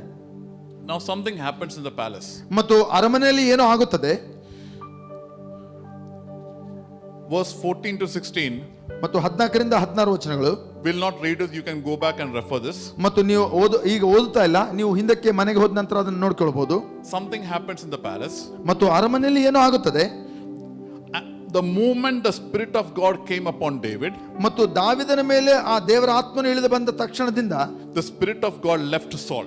ಮತ್ತು ಆ ಒಂದು ದೇವರ ಆತ್ಮನು ಸೌಲನಿಂದ ಅದು ಬಿಟ್ಟು, ಅಂದ್ರೆ ಆತನು ಬಿಟ್ಟು ಹೋಗುತ್ತಾನೆ. That means ಅದರ ಅರ್ಥ for David being a king was his purpose. ಮತ್ತು ದಾವೀದನಿಗೆ ಅರಸನಾಗಿ ಜೀವಿಸುವಂತದ್ದು ತನ್ನ ಜೀವಿತದ ಉದ್ದೇಶವಾಗಿತ್ತು. To be a king he had to be in the palace. ಮತ್ತು ಅರಸನಾಗಿರ್ಲಿಕ್ಕಾಗಿ ಆತನು ಅರಮನೆಯಲ್ಲಿ ಇರಬೇಕಾಗಿತ್ತು. Changes started taking place in the palace ಮತ್ತು ಬದಲಾವಣೆಗಳು ಅರಮನೆಯಿಂದ ಅದು ಅಲ್ಲಿ ಪ್ರಾರಂಭವಾದವು when David got anointed. ಮತ್ತು ದಾವೀದನು ಅಭಿಷೇಕ ಮಾಡಲ್ಪಟ್ಟಾಗ ಆ ಒಂದು ಅರಮನೆಯಲ್ಲಿ ಬದಲಾವಣೆಗಳು ಇಲ್ಲಿ ಪ್ರಾರಂಭವಾದವು.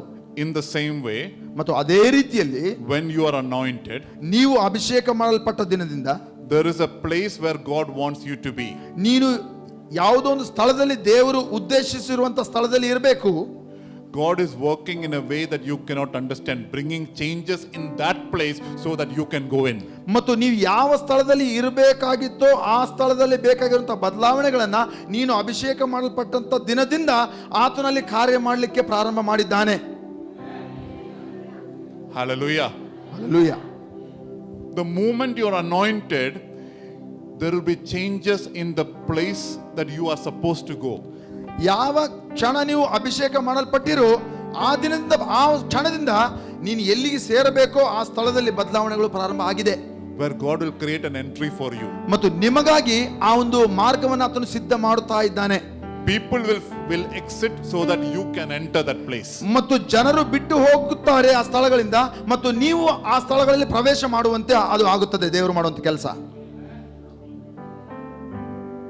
Now let me read verse 16. ಮತ್ತು 16ನೇ ವಚನವನ್ನು ಓದಲಿಕ್ಕೆ ಇಷ್ಟಪಡುತ್ತೇನೆ. The Bible says, "Let our master now command your servants who are before you to seek out a man who is skillful player of harp, and it shall be that he will play with his hand, and when the distressing spirit from God is upon you, and you shall be well." ಕಿನ್ನರಿಯನ್ನು ಬಾರಿಸಲು ನಿಪುಣನಾದ ಒಬ್ಬನನ್ನು ಹುಡುಕುವ ಹಾಗೆ ನಮ್ಮ ಒಡೆಯನಾದ ನೀನು ನಿನ್ನ ಸನ್ನಿಧಿಯಲ್ಲಿರುವ ನಿನ್ನ ಸೇವಕರಿಗೆ ಹೇಳಬೇಕು. ದೇವರಿಂದ ದುರಾತ್ಮವು ನಿನ್ನ ಮೇಲೆ ಬಂದಿರುವಾಗ ಅವನು ತನ್ನ ಕೈಯಿಂದ ಅದನ್ನು ಬಾರಿಸಿದರೆ ನಿನಗೆ ಒಳ್ಳೆಯದಾಗಿರುವುದು ಅಂದರು. So David had to enter the palace. ಮತ್ತು ದಾವೀದನು ಈ ರೀತಿಯಲ್ಲಿ ಆ ಅರಮನೆಯಲ್ಲಿ ಪ್ರವೇಶ ಮಾಡಬೇಕಾಯಿತು. So this required somebody to play the harp. ಮತ್ತು ಅಲ್ಲಿ ಆ ಒಂದು ಕಿನ್ನರಿಯನ್ನು ಬಾರಿಸುವಂತ ಅವಶ್ಯಕತೆ ಬರುತ್ತದೆ. That means anointing will create opportunity in your life. ಅದರ ಅರ್ಥ ಅಭಿಷೇಕವು, ನಿಮ್ಮ ಮೇಲೆ ಇರುವಂತಹ ಅಭಿಷೇಕವು ನಿಮಗಾಗಿ ಆ ಒಂದು ಸಂಗತಿಗಳು ಆಗುವುದಕ್ಕಾಗಿ ಅವಕಾಶಗಳನ್ನು ಕಲ್ಪಿಸುತ್ತದೆ. Your anointing will attract opportunity in your life. ಮತ್ತು ನಿಮ್ಮ ಒಂದು ಅಭಿಷೇಕವು ನಿಮ್ಮ ಜೀವಿತದಲ್ಲಿ ನಿಮ್ಮ ಒಂದು ಆ ಒಂದು Anointing ನಿಮ್ಮ ಒಂದು ಅವಕಾಶಗಳನ್ನ ಅದು ಕಲ್ಪಿಸುತ್ತದೆ, will attract opportunity. ಮತ್ತು ನಿಮ್ಮ ಒಂದು ಅವಕಾಶಗಳನ್ನ ಅದು ಆಕರ್ಷಿಸುತ್ತದೆ. Now David did not go behind the opportunity. The opportunity is chasing David. ಮತ್ತು ದಾವೀದನು ಆ ಒಂದು ಅವಕಾಶಗಳನ್ನು ಹುಡುಕಿಕೊಂಡು ಹೋಗಲಿಲ್ಲ, ಆದರೆ ಅವಕಾಶಗಳೇ ಅವನನ್ನು ಹುಡುಕಿಕೊಂಡು ಬಂದವು. Opportunity will chase the anointed. ಮತ್ತು ಆ ಒಂದು ಅವಕಾಶಗಳು ಆ ಒಂದು ಅಭಿಷಿಕ್ತನನ್ನ ಬೆನ್ನಹಟ್ಟಿ ಬರುತ್ತದೆ. Amen. Amen. Now the Bible says in verse 18, one of the servants of Saul says, I have seen someone. I have seen a son of Jesse the Bethlehemite who is skillful in playing, a mighty man of valor, a man of war, prudent in speech, handsome person, and the Lord is with him. ಆಗ ಸೇವಕರಲ್ಲಿ ಒಬ್ಬನು ಅವನಿಗೆ ಪ್ರತ್ಯುತ್ತರವಾಗಿ, ಇಗೋ ಬಾರಿಸಲು ನಿಪುಣನಾದಂಥ ಬೆತ್ಲೆಹೇಮಿನವನಾದ ಇಷಯನ ಮಗನನ್ನು ನೋಡಿದೆನು. Okay, verse 16 talks about a vacancy. ಮತ್ತು ಆ ಒಂದು 16ನೇ ವಚನದಲ್ಲಿ ಒಂದು ಅವಕಾಶಗಳು ಅಲ್ಲಿ ನಾವು ಕಾಣ್ತಾ ಇದ್ದೇವೆ. That means a vacancy is published. ಮತ್ತು ಅಲ್ಲಿ ಏನು ಅವಕಾಶಗಳಿದೆಯೋ ಅದು ಅಲ್ಲಿ ಅವರಿಗೆ ಪ್ರಕಟ ಮಾಡಲ್ಪಟ್ಟಿತು. Your anointing will create vacancy for you. ಮತ್ತು ನಿಮ್ಮ ಅಭಿಷೇಕ ಆ ಒಂದು ಅವಕಾಶಗಳನ್ನ ಅದು ನಿಮಗಾಗಿ ಉತ್ಪತ್ತಿ ಮಾಡುತ್ತದೆ. But now the servant of Saul is saying, I have seen someone. ಮಾದ್ರು ಈಗ ಸೌಲನ ಒಂದು ಸೇವಕನು ಅಲ್ಲಿ ಒಬ್ಬನನ್ನು ಕಂಡಿದ್ದೇನೆ ಅಂತ ಹೇಳ್ತಾನೆ.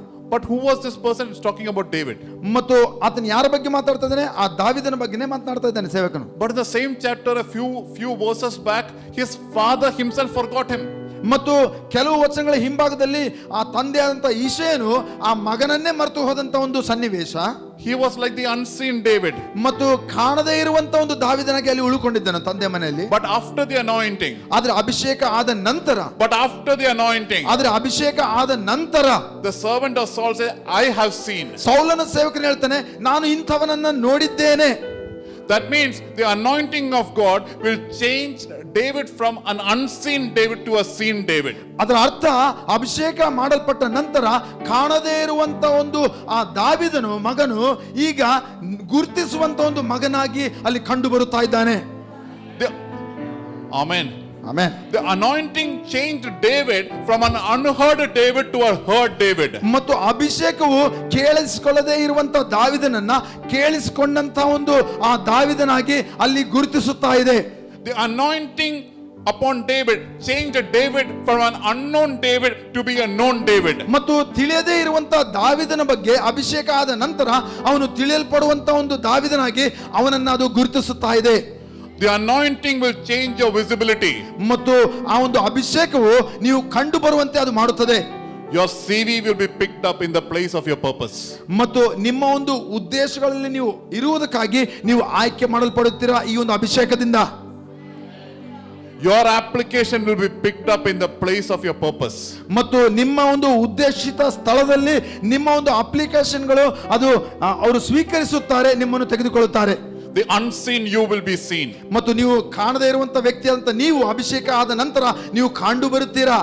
The unheard you will be heard. ಮತ್ತು ನಿಮ್ಮ ಬಗ್ಗೆ ಕೇಳಿಸಿಕೊಳ್ಳದೇ ಇರುವಂತ ನೀವು ಅಭಿಷೇಕದ ನಂತರ ನಿಮ್ಮ ಬಗ್ಗೆ ಕೇಳಿಸಿಕೊಳ್ಳುತ್ತಾರೆ. The unknown you will be known. ಮತ್ತು ನೀವು ತಿಳಿದೇ ಇರುವಂತ ವ್ಯಕ್ತಿಗಳಾಗಿದ್ದವರು ನೀವು ಅಭಿಷೇಕದ ನಂತರ ನೀವು ತಿಳಿಯಲ್ಪಡುತ್ತೀರಾ, ನಿಮ್ಮ ಬಗ್ಗೆ ತಿಳಿಸಲ್ಪಡುತ್ತದೆ. Why? Because the anointing came.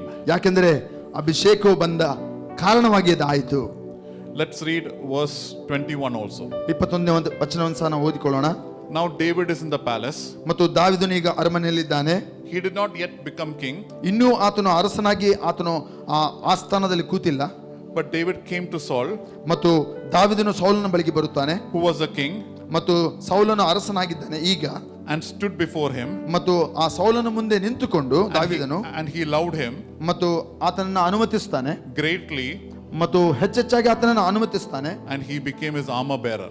ಮತ್ತು ಆ ಒಂದು ಆಯುಧಗಳನ್ನ ಹೊರುವವನಾಗಿ ಅವನು ಆಯ್ಕೆ ಮಾಡಲ್ಪಡುತ್ತಾನೆ. Okay, so I want you to understand, till now, till this moment, David was with the sheep. ಮತ್ತು ಇಲ್ಲಿಯ ತನಕ ಅರಮನೆಯಲ್ಲಿ ಬರುವ ತನಕ ಆತನು ಕುರಿಗಳ ಜೊತೆ ಇದ್ದವನು ದಾವೀದನು.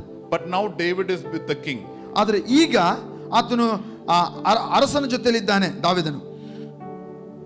So when David was with the sheep, ಮತ್ತು ದಾವೀದನು ಕುರಿಗಳು ನೋಡ್ತಾ ಇರಬೇಕಾದ್ರೆ his company was sheep, correct? ಮತ್ತು ಅವನ ಜೊತೆಯಲ್ಲಿರುವವರೆಲ್ಲ ಕುರಿಗಳು ತಾನೆ, ಕುರುಬನ ಜೊತೆ ಇದ್ದ ಎಲ್ಲ ಕುರಿಗಳು ತಾನೆ. But now he is with the king. ಆದರೆ ಈಗ ಅರಸನ ಜೊತೆಯಲ್ಲಿ ನಿಂತುಕೊಂಡಿದ್ದಾನೆ. David's company shifted. ದಾವೀದನ ಒಂದು ಗೆಳೆತನ ಅಥವಾ ಅವನ ಒಂದು ಸಹವಾಸ ಬದಲಾವಣೆ ಆಯಿತು. That means the anointing of God will take you from sheep company to the king's company. ಮತ್ತು ಅದರ ಅರ್ಥ ಅಭಿಷೇಕ ಮಾಡಲ್ಪಟ್ಟವರು ಆ ಒಂದು ಕುರಿಗಳ ಒಂದು ಸಹವಾಸದಿಂದ ಹೊರಬಂದು ಅವರು ಅರಮನೆಯಲ್ಲಿ ಅರಸನ ಜೊತೆಯಲ್ಲಿ ಸಹವಾಸ ಮಾಡುವಂತೆ ಅವರನ್ನು ಮಾಡುತ್ತದೆ. The anointing of God will take you from sheep company to the king's company. ಮತ್ತು ಅಭಿಷೇಕವು ನಿಮ್ಮನ್ನು ಆ ಕುರಿಗಳ ಜೊತೆಯಲ್ಲಿ ಇರುವುದನ್ನು ಬಿಟ್ಟು ನೀವು ಅರಸನ ಜೊತೆಯಲ್ಲಿ ಇರುವಂತೆ ಅದು ನಿಮ್ಮನ್ನು ಸಾಮರ್ಥ್ಯಗೊಳಿಸುತ್ತದೆ. Anointing is the power for limitless living. ಮತ್ತು ಅಭಿಷೇಕ ಆ ಮಿತಿಯಿಲ್ಲದ ಕೆಲಸಕ್ಕೆ ನಿಮಗೆ ಅದು ಬಲವನ್ನು ಕೊಡುತ್ತದೆ. Amen. Amen. Now I want to read from Matthew's Gospel, chapter 17. ಮತ್ತಾಯ 17, ಮತ್ತಾಯನ ಬರೆದ ಸುವಾರ್ತೆ 17ನೇ ಅಧ್ಯಾಯ verse 24 to 27. 24ರಿಂದ 27 ವಚನಗಳನ್ನು ನೋಡಿಕೊಳ್ಳೋಣ. Matthew's Gospel 17, 24 to 27. ಮತ್ತಾಯನ ಬರೆದ ಸುವಾರ್ತೆ 17ನೇ ಅಧ್ಯಾಯ 24ರಿಂದ 27 ವಚನಗಳನ್ನು ಓದಿಕೊಳ್ಳೋಣ. And when they had come to Capernaum, those who received the temple tax came to Peter and said, "Does your teacher not pay the temple tax?" And he said, "Yes." And when he had come into the house, Jesus anticipated him and said, "What do you think, Simon? From whom do the kings of the earth take customs or taxes? From their sons or from strangers?"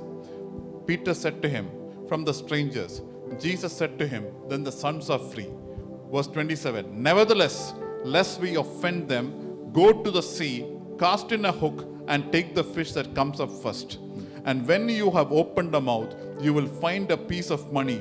Take that and give it to them for me and you."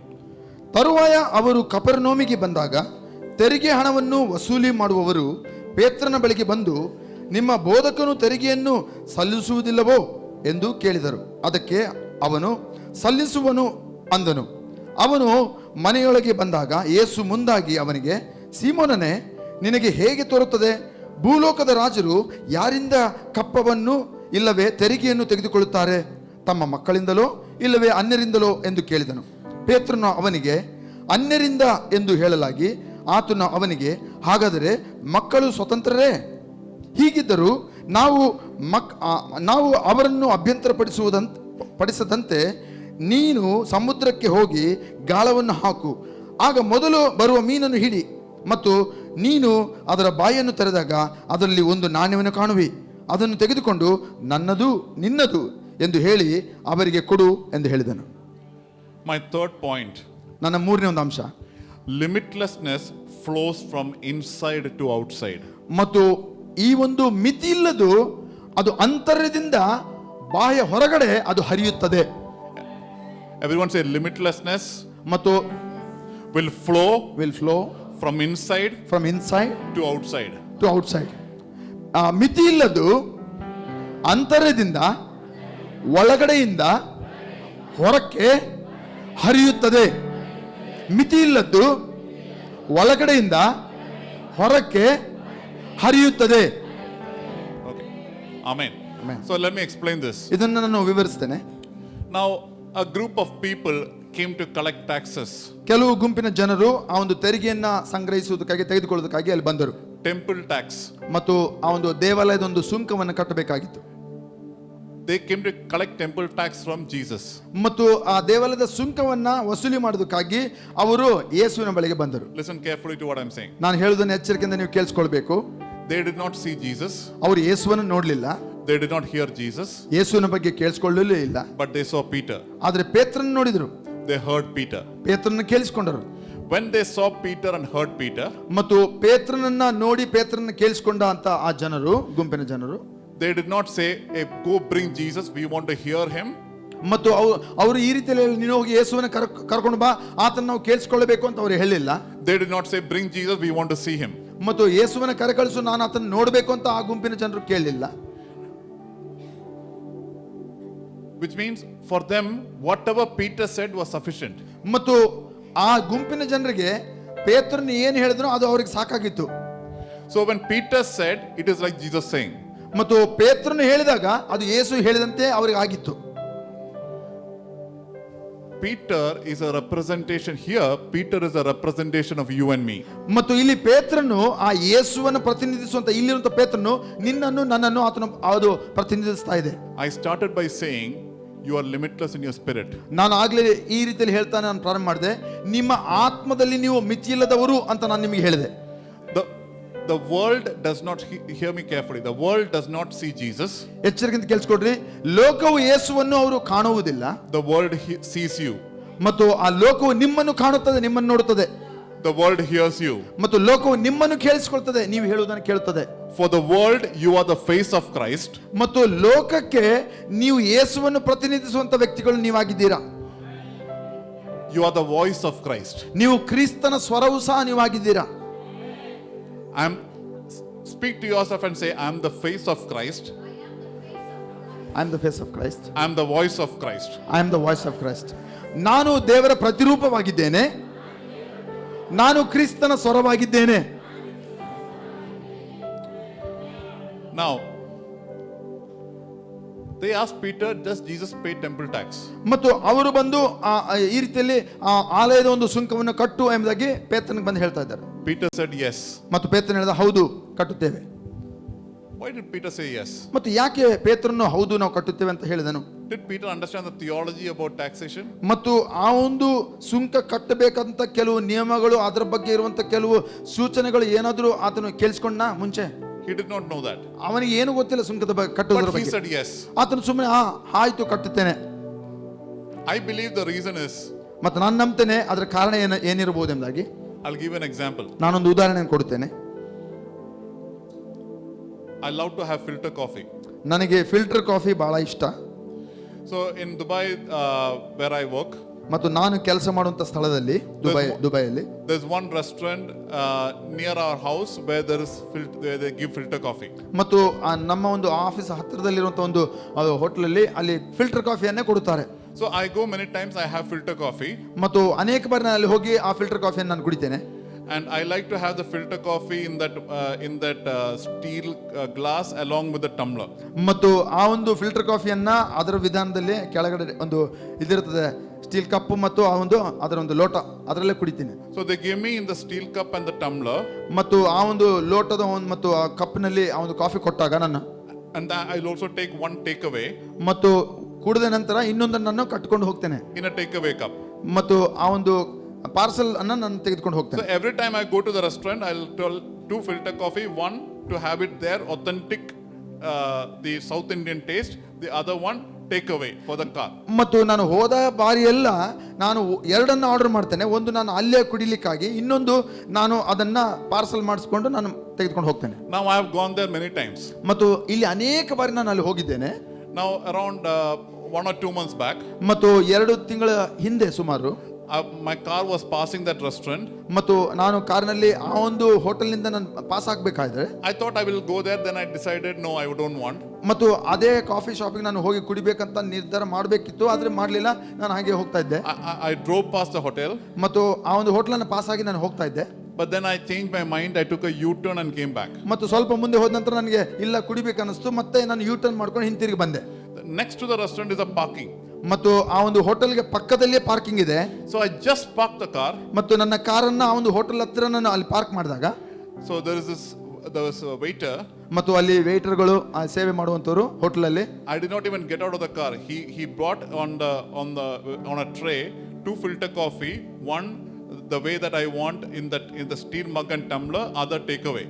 ಮತ್ತು ಅಲ್ಲಿರುವಂಥ water ಅದನ್ನೇನು ಮಾಡಿದ, 2 ಕಾಫಿಗಳನ್ನು ನನಗೆ ಯಾವ ರೀತಿಯಲ್ಲಿ ನಾನು ಪ್ರತಿ ಬಾರಿ ಆರ್ಡರ್ ಮಾಡ್ತೇನೋ ಆ ರೀತಿಯಲ್ಲಿ ಒಂದು ಲೋಟದಲ್ಲಿ ಕಾಫಿಯನ್ನ ಮತ್ತು ಇನ್ನೊಂದು ತೆಗೆದುಕೊಂಡು ಹೋಗ್ಲಿಕ್ಕೆ ಪಾರ್ಸಲನ್ನು 2 ತೆಗೆದುಕೊಂಡು ಬಂದ ಕಾರ್ ಹತ್ರ. I didn't even order. ನಾನು ಅಲ್ಲಿ ಹೇಳಲೂ ಸಹ ಇಲ್ಲ, ಆರ್ಡರ್ ಮಾಡಲೂ ಸಹ ಇಲ್ಲ. So I asked him, why did you give me like this? ಮತ್ತು ಯಾಕೆ ಈ ರೀತಿಯಲ್ಲಿ ತೆಗೆದುಕೊಂಡು ಬಂದೆ ಅಂತ ನಾನು ಅವ್ರನ್ನ ಪ್ರಶ್ನೆ ಕೇಳಿದೆ.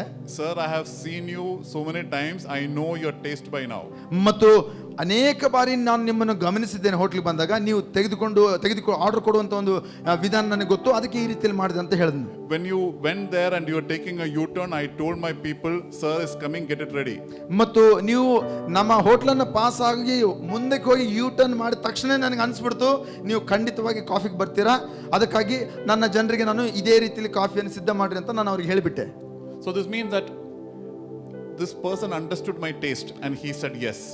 ಮತ್ತು the person understood my taste and brought my filter coffees. ಮತ್ತು ನನಗೆ ಇರುವಂತಹ ಒಂದು ರುಚಿಯನ್ನ ಆ ವೇಟರ್ಗೆ ಅವನು ಚೆನ್ನಾಗಿ ಗೊತ್ತಿದೆ ಮತ್ತು ಆ ರೀತಿಯಲ್ಲಿ ಅವನು ಅರ್ಥ ಮಾಡಿಕೊಂಡು ಅದನ್ನ ಮಾಡಿಕೊಂಡು ತಂದ. In the same way, Peter is living with God. He understood Jesus as a giver. ಮತ್ತು ಆ ಪೇತ್ರನು ಯೇಸುವಿನ ಜೊತೆ ಇದ್ದು ಆತನಿಂದ ಚೆನ್ನಾಗಿ ಅರ್ಥ ಮಾಡಿಕೊಂಡಿರೋ ಕಾರಣವಾಗಿ ಆತನು ಅಲ್ಲಿ ಆ ಸುಂಕವನ್ನು ನಾವು ಕಟ್ಟುತ್ತೇವೆ ಎಂಬುದಾಗಿ ಆತನು ಕೊಡುವಾತನಾಗಿದ್ದಾನೆ ಎಂಬುದಾಗಿ ಆತನು ಚೆನ್ನಾಗಿ ಗುರುತಿಸಿದನು. Hallelujah. Hallelujah. So Peter said yes. ಮತ್ತು ಅದಕ್ಕಾಗಿ ಪೇತ್ರನು ನಿಸ್ಸಂದೇಹವಾಗಿ ಹೌದು ನಾವು ಕಟ್ಟುತ್ತೇವೆ ಅಂತ ಹೇಳಿದನು. Without thinking much, he knew the nature of Christ. ಮತ್ತು ಹೆಚ್ಚು ಆಲೋಚನೆ ಮಾಡದೆ ಆ ಯೇಸುವಿನ ಆಲೋಚನೆ ಹೇಗಿದೆ ಎಂಬುದಾಗಿ ಚೆನ್ನಾಗಿ ಅರ್ಥವನಾದ ಕಾರಣ ತಕ್ಷಣವೇ ನಾವು ಕೊಡುತ್ತೇವೆ ಅಂತ ಹೇಳಿದನು. Now the Bible says Jesus is inside. ಮತ್ತು ಈಗ ಬೈಬಲ್ ಅಲ್ಲಿ ಹೇಳ್ತದೆ ಯೇಸು ಒಳಗಡೆ ಇದ್ದನು ಎಂಬುದಾಗಿ. Jesus is inside the house. ಮತ್ತು ಮನೆ ಒಳಗಡೆ ಯೇಸು ಇದ್ದಾರೆ. So Peter goes inside the house. ಮತ್ತು ಪೇತ್ರನು ಮನೆ ಒಳಕ್ಕೆ ಪ್ರವೇಶಿಸ್ತಾನೆ to see Jesus. ಮತ್ತು ಯೇಸುವನ್ನು ನೋಡ್ಲಿಕ್ಕಾಗಿ. Nobody sees Jesus but only Peter. ಮತ್ತು ಯಾರು ಯೇಸುವನ್ನು ನೋಡ್ತಾ ಇಲ್ಲ, ಪೇತ್ರನು ಮಾತ್ರ ಯೇಸುವನ್ನು ನೋಡ್ತಾ ಇದ್ದಾನೆ. Everyone say Jesus is inside. ಎಲ್ಲರೂ ಯೇಸು ಒಳಗಡೆ ಇದ್ದಾನೆ. Only Peter sees Jesus. ಮತ್ತು ಪೇತ್ರನು ಮಾತ್ರ ಯೇಸುವನ್ನು ನೋಡ್ತಾ ಇದ್ದಾನೆ ಈಗ. But why did Peter go inside? ಆದರೆ ಯಾಕೆ ಪೇತ್ರನು ಒಳಕ್ಕೆ ಹೋದನು? He went inside because he did not have, simple reason, he did not have the money to give. ಮತ್ತು ಸರಳವಾದಂತ ಒಂದು ಆ ಉತ್ತರ, ಆ ಪೇತ್ರನ ಬಳಿ ಸುಂಕ ಕಟ್ಟಲಿಕ್ಕಾಗಿ ಹಣ ಇರಲಿಲ್ಲ, ಅದಕ್ಕೆ ಯೇಸುವಿನ ಬಳಿಗೆ ಒಳಗೆ ಹೋದನು. So this is a very simple reason why Peter went. ಮತ್ತು ಸರಳವಾದಂತ ಒಂದು ಕಾರಣಗಳು ಆತನ ಒಳಗೆ ಹೋದಂತ ಕಾರಣ, ಹಣ ಇರಲಿಲ್ಲ ಪೇತ್ರನ ಬಳಿ. Many times we go to Jesus, because to get something we don't have. ಮತ್ತು ನಮಗೆ ಹೊಂದಿಕೊಳ್ಳಿಕ್ಕೆ ನಮ್ಮ ಹತ್ರ ಇಲ್ಲದೆ ಇರುವ ಕಾರಣವಾಗಿ ಅನೇಕರು ನಾವೇನ್ ಮಾಡ್ತೇವೆ, ಯೇಸುವಿನ ಬಳಿಗೆ ಹೋಗ್ತೇವೆ. We feel limited, therefore we go to Jesus and tell Jesus, fill this. ನಾವು ಮಿತಿ ಉಳ್ಳವರಾಗಿದ್ದೇವೆ, ಅದಕ್ಕಾಗಿ ನಾವು ಯೇಸುವಿನ ಬಳಿಗೆ ಹೋಗಬೇಕು ಅನ್ನುವಂತ ಅವಶ್ಯಕತೆ ನಮಗೆ ಕಂಡು ಬರ್ತಾ ಇದೆ, ಅದಕ್ಕೆ ನಾವು ಅಲ್ಲಿ ಹೋಗ್ತೇವೆ. I want to focus on verse 27. ಮತ್ತು 27ನೇ ಒಂದು ವಚನ ನಿಮ್ಮ ಒಂದು ದೃಷ್ಟಿಕೋನ ಅದರ ಮೇಲೆ ಹಾಯಿಸಬೇಕಾಗಿ ನಾನು ಬೇಡ್ತೇನೆ, ಗಮನ ಕೊಡ್ರಿ. Peter went to get the money from Jesus. ಪೇತ್ರನು ಯೇಸುವಿನ ಬಳಿಗೆ ಹೋದದ್ದು ಹಣವನ್ನು ತೆಗೆದುಕೊಂಡು ಸುಂಕ ಕಟ್ಟುವುದಕ್ಕಾಗಿ. But Jesus said, you go to the sea. ಮತ್ತು ಯೇಸು ಹೇಳಿದ್ರು, ನೀನು ಸಮುದ್ರಕ್ಕೆ ಹೋಗು, Cast in a hook.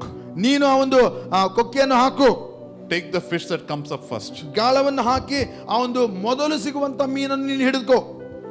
Why did Jesus tell Peter to go to the sea?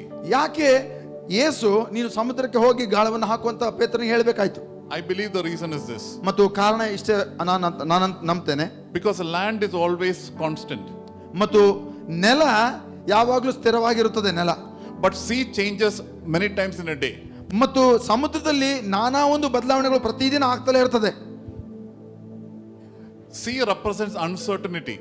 ಮತ್ತು ಸಮುದ್ರ ಒಂದು ಸ್ಥಿರತೆ ಇಲ್ಲದೆ ಇರುವಂತ ಒಂದು ಭಾಗವನ್ನ ಅದು ನಮಗೆ ತೋರಿಸ್ತದೆ, ಸ್ಥಿರತೆ ಇಲ್ಲ. Peter went because he wanted to get the money from Jesus. ಪೇತ್ರನು ಹೋದ ಕಾರಣ ಯೇಸುವಿನಿಂದ ಪಡೆದುಕೊಳ್ಳುವುದಕ್ಕಾಗಿ. But Jesus said, you give. ಆದರೆ ಯೇಸು ಹೇಳಿದನು, ಪೇತ್ರನ ನೀನು ಕೊಡು. That means when I go to Jesus inside me, ಮತ್ತು ನಾನು ಯೇಸುವಿನ ಬಳಿಗೆ ನಾನು ಆ ಒಳಗಡೆ ನನ್ನಲ್ಲಿ ಆತನ ಬಳಿಗೆ ಹೋದಾಗ I turn from limited to limitless. ಮತ್ತು ಯಾವಾಗ ನಾನು ಯೇಸುವಿನ ಬಳಿಗೆ ನಾನು ಹೋಗ್ತೇನೋ, ನಾನು ಮಿತಿಯಾಗಿ ಹೋದವನು ಮಿತಿ ಇಲ್ಲದವನಾಗಿ ನಾನು ಬರುತ್ತೇನೆ. Now sea represents, I said, uncertainty. ಮತ್ತು ನಾನು ಹೇಳಿದೆ ಸಮುದ್ರ ಒಂದು ಸ್ಥಿರತೆಯನ್ನು ಸೂಚಿಸುವುದಿಲ್ಲ, ಅಸ್ಥಿರತೆ ಇರುತ್ತದೆ. But Jesus said, go to the sea. ಆದ್ರೆ ಯೇಸು ಹೇಳಿದನು, ನೀನು ಆ ಸಮುದ್ರಕ್ಕೆ ಹೋಗು ಅಂತ ಹೇಳಿದ. Why? To encourage people like you and me. ಯಾಕೆಂದ್ರೆ ನನ್ನಂತ ಜನರನ್ನು ಪ್ರೋತ್ಸಾಹಿಸುವುದಕ್ಕಾಗಿ ಯೇಸು ಪೇತ್ರನಿಗೆ ಸಮುದ್ರಕ್ಕೆ ಹೋಗು ಅಂತ ಹೇಳ್ದ. Even when you go through sea of uncertainty, your miracle is a certainty. ಮತ್ತು ಸ್ಥಿರತೆ ಇಲ್ಲದಂತ ಒಂದು ಸಮುದ್ರದಂತೆ ನಿಮ್ಮ ಒಂದು ಪರಿಸ್ಥಿತಿ ಇದ್ರೂ ಸಹ ಅಲ್ಲಿ ದೇವರು ಒದಗಿಸಲಿಕ್ಕೆ ಶಕ್ತನಾಗಿದ್ದಾನೆ. Even when you go through sea of uncertainty, your miracle is a certainty. ಮತ್ತು ಸ್ಥಿರತೆ ಇಲ್ಲದಿರುವಂತ ಸಮುದ್ರ ನಿಮ್ಮ ಜೀವಿತದಲ್ಲಿ ಇದ್ರೂ ಸಹ ದೇವರಲ್ಲಿ ನಿಮಗೆ ಸ್ಥಿರತೆ ಇದೆ. But Jesus told Peter, cast in a hook. ಮತ್ತು ಪೇತ್ರನಿಗೆ ಯೇಸು ಹೇಳಿದನು, ನಿನ್ನ ಒಂದು ಗಾಳವನ್ನು ಹಾಕು. And he told him, go to the sea, cast in a hook. ಮತ್ತು ಸಮುದ್ರಕ್ಕೆ ಹೋಗಿ ನಿನ್ನ ಗಾಳವನ್ನು ಹಾಕು. Why? How do I become limitless in my daily life? ಮತ್ತು ನನ್ನ ಒಂದು ಪ್ರತಿನಿತ್ಯದ ಜೀವಿತದಲ್ಲಿ ಹೇಗೆ ನಾನು ಮಿತಿ ಇಲ್ಲದವನಾಗಿರ್ಲಿಕ್ಕೆ ಶಕ್ತನು ನಾನು ಎಂಬುದಾಗಿ. Peter, by profession, he was a fisherman. ಮತ್ತು ಪೇತ್ರನು ಅವನ ಕುಲಕಸಬು ಮೀನುಗಾರಿಕೆ. I must do what I know. ಮತ್ತು I must do what I know. ಮತ್ತು ನನಗೆ ಏನು ಚೆನ್ನಾಗಿ ತಿಳಿದಿದೆಯೋ ನಾನು ಅದನ್ನೇ ಮಾಡಬೇಕು. And the hook is what I have. ಮತ್ತು ನನ್ನ ಆ ಒಂದು ಗಾಳ ಬಂದ್ಬಿಟ್ಟು ನನ್ನಲ್ಲಿ ಏನು ಇದೆಯೋ ಅದನ್ನೇ ನಾನು ಕೊಡಬೇಕು. That means when I do what I know and when I use what I have. ಅದರ ಅರ್ಥ ನನ್ನ ಬಳಿ ಏನಿದೆಯೋ ಅದನ್ನು ನಾನು ಉಪಯೋಗ ಮಾಡಬೇಕು. When I do what I know and use what I have. When I do what I know. ಮತ್ತು ನನಗೆ ತಿಳಿದನ್ನು ನಾನು ಮಾಡಬೇಕು, ನನ್ನಲ್ಲಿ ಇರುವುದನ್ನು ನಾನು ಉಪಯೋಗ ಮಾಡಿಕೊಳ್ಳಬೇಕು. And then what happens? ಮತ್ತು ಆಗ ಏನಾಗ್ತದೆ ಅಂದ್ರೆ The fish comes up first. ಮತ್ತು ಮೀನು ಮೊದಲು ಹೊರಗಡೆ ಬರುತ್ತದೆ. That means I don't have to keep toiling for a miracle. The moment I put the hook down, I will have supernatural answer to what I want. ಅದರ ಅರ್ಥ ನಾನು ಯಾವಾಗ ಗಾಳ ಹಾಕ್ತೇನೋ ಆ ಗಾಳ ಹಾಕಿದ ತಕ್ಷಣವೇ ನನಗೆ ಆ ಒಂದು ಅಸಾಧಾರಣವಂತ ಒಂದು ಅದ್ಭುತಗಳು ನನಗೆ ಆಗ್ಲಿಕ್ಕೆ ನಾನು ಸಮರ್ಥನಾಗಿದ್ದೇನೆ. I don't have to keep toiling 100 times. The very first time I catch the fish, that itself is a miracle. ಮತ್ತು ನಾನು 100 ಬಾರಿ ಅವಸ್ಥೆ ಪಡುವಂತಹ ಒಂದು ಪ್ರಯಾಸಗಳನ್ನು ಪಡುವಂತಹ ಒಂದು ಅವಶ್ಯಕತೆ ಇಲ್ಲ. ನಾನು ಗಾಳವನ್ನು ಹಾಕಿದ ತಕ್ಷಣವೇ ನನಗೆ ಆ ಒಂದು ಅದ್ಭುತವು ಆ ಒಂದು ನಾನು ಬಿಡುಗಡೆ ಆಗುತ್ತದೆ. But I want you to know that it is not Jesus who gave, it is Peter who is doing it. ಮತ್ತು ಅಲ್ಲಿ ಯೇಸು ಕೊಡಲಿಲ್ಲ, ಇಲ್ಲಿ ಪೇತ್ರನೇ ಅದನ್ನು ಉಪಯೋಗ ಮಾಡಿ ಅಲ್ಲಿ ಪಡೆಕೊಂಡನು. That means you and me, we can use what we know and do what I know and use what I have. ನಮಗೆ ತಿಳಿದಿರುವುದನ್ನು ನಾವು ಮಾಡಿದಾಗ ಮತ್ತು ನಮ್ಮಲ್ಲಿ ಇರುವುದನ್ನು ನಾವು ಉಪಯೋಗ ಮಾಡಿಕೊಂಡಾಗ ನಾವು ಆ ಒಂದು ಅಸಾಧಾರಣ ಕಾರ್ಯಗಳನ್ನು ನಾವು ಪಡೆದುಕೊಳ್ಳುತ್ತೇವೆ. You will break every limitation in your life. ನಿಮ್ಮ ಜೀವಿತದಲ್ಲಿ ಎಲ್ಲ ಮಿತಿಗಳನ್ನು ನೀವು ಮುರಿಲಿಕ್ಕೆ ಶಕ್ತರಾಗುತ್ತೀರಾ. Now from that fish there was a coin which was there. ಮತ್ತು ಆ ಒಂದು ಮೀನಿನ ಒಂದು ಬಾಯಲ್ಲಿ ಆ ಒಂದು ನಾಣ್ಯವು ಸಿಗುತ್ತದೆ. Jesus said, ಯೇಸು ಹೇಳಿದ್ರು, give it for you and me. ನನ್ನದು ನಿನ್ನದು ಇಬ್ಬರದನ್ನ ಸುಂಕವನ್ನು ನೀನು ಕಟ್ಟು. When Peter went inside, he had no money. ಮತ್ತು ಪೇತ್ರನು ಒಳಗಡೆ ಮನೆ ಒಳಕ್ಕೆ ಹೋದಾಗ ಅವನ ಬಳಿ ಏನೂ ಇರಲಿಲ್ಲ. But Jesus said, you give. ಮತ್ತು ಯೇಸು ಹೇಳಿದ್ರು, ನೀನು ಕೊಡು for you and me. ಮತ್ತು ನಿನಗೂ ನನಗೂ ಅದು ಕೊಡು ಎಂಬುದಾಗಿ. The coin inside the fish represents our inheritance. ಮತ್ತು ಮೀನಿನ ಬಾಯಲ್ಲಿರುವಂತಹ ನಾಣ್ಯ ನಮಗಿರುವಂತಹ ಸ್ವಾಸ್ಥ್ಯವನ್ನ ಅದು ಸೂಚಿಸುತ್ತದೆ ಇದೆ. Now I want you to understand the inheritance that is there for Jesus is the same the inheritance that you have. Inheritance what the coin for Peter and for Jesus is the same coin. ಮತ್ತು ಯೇಸುಗಾಗಿ ಆ ಒಂದು ಮೀನಿನ ಬಾಯಲ್ಲಿರುವಂತಹ ನಾಣ್ಯ, ಆ ಯೇಸುಗಾಗಿ ಇದ್ದಂತ ನಾಣ್ಯ ನಿಮಗೂ ಸಹ ಆ ಒಂದು ನಾಣ್ಯವಾಗಿದೆ. ಯೇಸುವಿನ ಬಳಿ ಇರುವಂತಹ ಭಂಡಾರ ನಿಧಿ ಅದೇನಾಗಿದೆ, ಅದು ನಿಮಗಾಗಿ ಸಹ ಒಂದು ಭಂಡಾರವು ನಿಧಿ ಅದಾಗಿದೆ. What is there with Jesus is the same for Peter. What is there with Jesus is for you and me. ಮತ್ತು ಯೇಸುಗಾಗಿ ಏನಿದೆಯೋ ಅದು ಪೇತ್ರನದಾಗಿತ್ತು, ಮತ್ತು ಏನು ಯೇಸುವಿನಲ್ಲಿತ್ತು ಅದು ಪೇತ್ರನಲ್ಲಿ ಸಹ ಇದೆ. When Peter came inside, ಮತ್ತು ಪೇತ್ರನು ಒಳಗಡೆ ಬಂದಾಗ he thought that Jesus will give. ಮತ್ತು ಪೇತ್ರನ ಅಂದುಕೊಂಡ ಯೇಸುವೇ ಕೊಟ್ಟು ಬಿಡುತ್ತಾನೆ ಎಂಬುದಾಗಿ. But the one who is giving is now Peter. ಮತ್ತು ಆದ್ರೆ ಈಗ ಕೊಡುವವನು ಯಾರಾಗಿದ್ದಾರೆ, ಆ ಪೇತ್ರನು ತಾನೆ. But not just giving. ಮತ್ತು ಅದು ಕೇವಲ ಕೊಡುವುದು ಮಾತ್ರವಲ್ಲ, he says to give for you and me. ಮತ್ತು ಕೊಡುವಾಗ ನನಗೂ ನಿನಗೂ ಇಬ್ಬರಿಗೂ ಕೊಡುವಂತದ್ದು. That means Peter, who had nothing to give, now he becomes a double giver. Jesus giver and his own giving. ಮತ್ತು ಈಗ ಪೇತ್ರನು ಕೊಡುವಾಗ ಆತನು ಇಬ್ಬರಿಗಾಗಿ ಕೊಡುವಂತ ಒಂದು ವ್ಯಕ್ತಿ ಆಗಿಬಿಟ್ಟನು. ಏನು ಕೊಡ್ಲಿಕ್ಕೆ ಇಲ್ಲದವನು ಇಬ್ಬರಿಗೆ ಕೊಡಲ್ಪಡುವಂತ ವ್ಯಕ್ತಿಯಾಗಿ ತನಗೂ ಯೇಸುಗೂ ಕೊಡುವಂತ ವ್ಯಕ್ತಿ ಆದನು. Correct or not? ಹೌದಾ ಅಲ್ವಾ? That means when you understand the limitless nature of Christ inside of you, ಮತ್ತು ಮಿತಿ ಇಲ್ಲದ ಆ ಕ್ರಿಸ್ತನಲ್ಲಿರುವಂತಹ ಆ ಜೀವಿತವನ್ನು ನೀವು ಅರ್ಥ ಮಾಡಿಕೊಂಡಾಗ one important aspect in your life that will change is your giving. ನಿಮ್ಮ ಒಂದು ಜೀವಿತದಲ್ಲಿ ಪ್ರಾಮುಖ್ಯವಂತ ಒಂದು ವಿಷಯ ಅದು ಅಲ್ಲಿ ಬದಲಾವಣೆ ಬರುತ್ತದೆ, ಅದು ಕೊಡುವಂತ ಒಂದು ಭಾಗದಲ್ಲಿ ಬದಲಾವಣೆ ಬರುತ್ತದೆ. You will become like a double giver.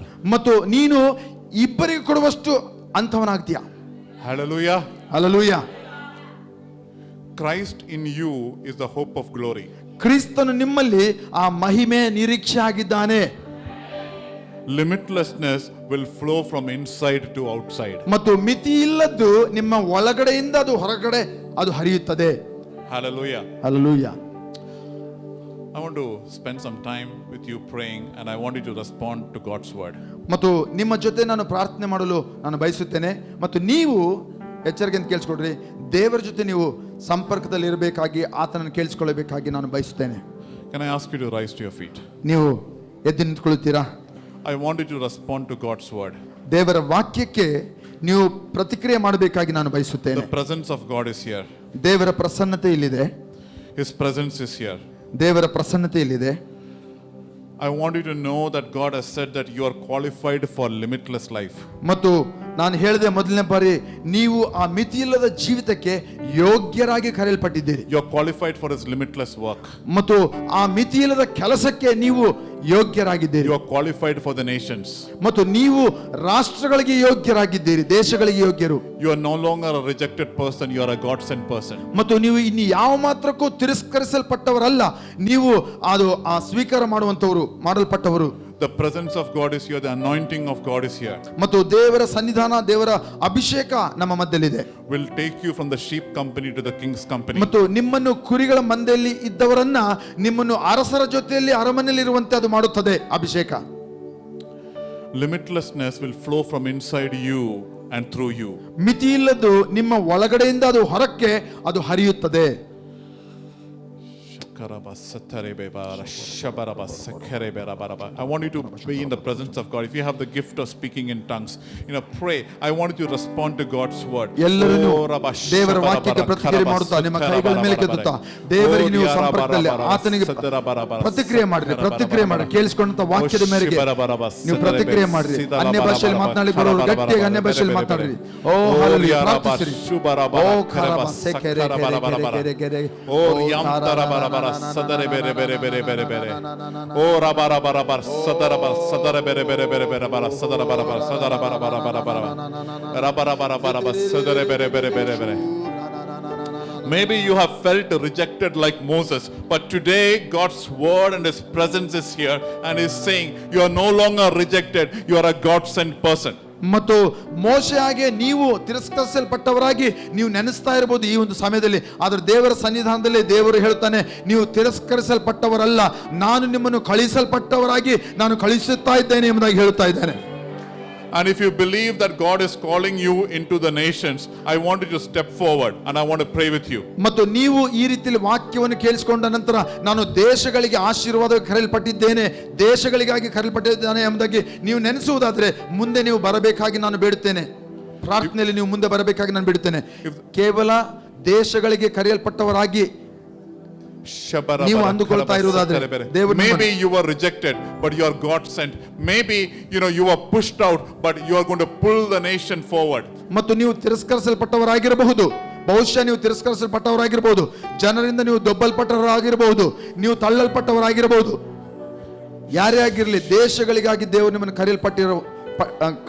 ಕರೆಯಲ್ಪಟ್ಟಿದ್ದಾನೆ. Maybe your history was not right, but God sees you. His presence is there with you. He is coming. He has come to send you into the nations of the world. ಮತ್ತು ನಿಮ್ಮ ಇತಿಹಾಸ ಅಥವಾ ಹಿನ್ನೆಲೆ ಸರಿಯಾಗಿ ಇಲ್ಲದೇ ಇರಬಹುದು, ಆದರೆ ದೇವರು ನಿಮ್ಮನ್ನು ದೇಶಗಳಿಗಾಗಿ ಆತನು ಕರೆದಿದ್ದಾನೆ. Moses was 80. I don't want you to look at your age and say, oh, how can God send me to the nations? You want to believe the one who said it. It will happen in your life. ಮತ್ತು ಯಾರು ಕರೆದಾತನೋ ಆತ ನೀವು ನಂಬುವುದಾದ್ರೆ ಮತ್ತು ಈ ರೀತಿಯಲ್ಲಿ ನೀವು ಯೋಚನೆಯಲ್ಲಿ ಇರಬೇಡಿರಿ. ಮತ್ತು ಮೋಶೆ 80 ವರ್ಷ ಆದ ನಂತರ ಆತನು ದೇಶಗಳಿಗಾಗಿ ಆಶೀರ್ವಾದಕ್ಕಾಗಿ ಕರೆಯಲ್ಪಟ್ಟವನೆಂಬುದಾಗಿ, ಕಳಿಸಲ್ಪಟ್ಟವನೆಂಬುದಾಗಿ ಆತನು ಗುರುತಿಸನು. ಮತ್ತು ನಿಮ್ಮ ವಯಸ್ಸಿನ ಒಂದು ಮಿತಿಯನ್ನು ನೀವು ನೋಡಬೇಡಿರಿ. ದೇವರಿಗಾಗಿ ಆ ಒಂದು ವಯಸ್ಸನ್ನು ನೋಡದಂತೆ ನೀವು ಆತನ ಬಳಿಗೆ ಬನ್ನಿರಿ, ಆತನ ಮೇಲೆ ನಂಬಿಕೆಯಿಂದ ಬನ್ನಿರಿ. Can I request some to move from there to the towards this side, towards this? ಮತ್ತು ಇಲ್ಲಿರುವಂತರೆಲ್ಲ ಸ್ವಲ್ಪ ಈ ಕಡೆ ಬನ್ನಿರಿ, ದಯಮಾಡಿ Come this side. ಪ್ರಾರ್ಥನೆ ಮಾಡೋಣ. ನಾವೆಲ್ಲ ಬೇರೆಲ್ಲ ಪ್ರಾರ್ಥನೆ ಮಾಡೋಣ, ಅನ್ಯ ಭಾಷೆಯಲ್ಲಿ ಮಾತನಾಡೋಣ. ಓ ಹಲ್ಲೆಲೂಯಾ. ಎಲ್ಲರೂ ನಾವು ಅನ್ಯ ಭಾಷೆಯಲ್ಲಿ ಮಾತನಾಡುತ್ತಾ ಪ್ರಾರ್ಥನೆಯಲ್ಲಿ ಇರೋಣ.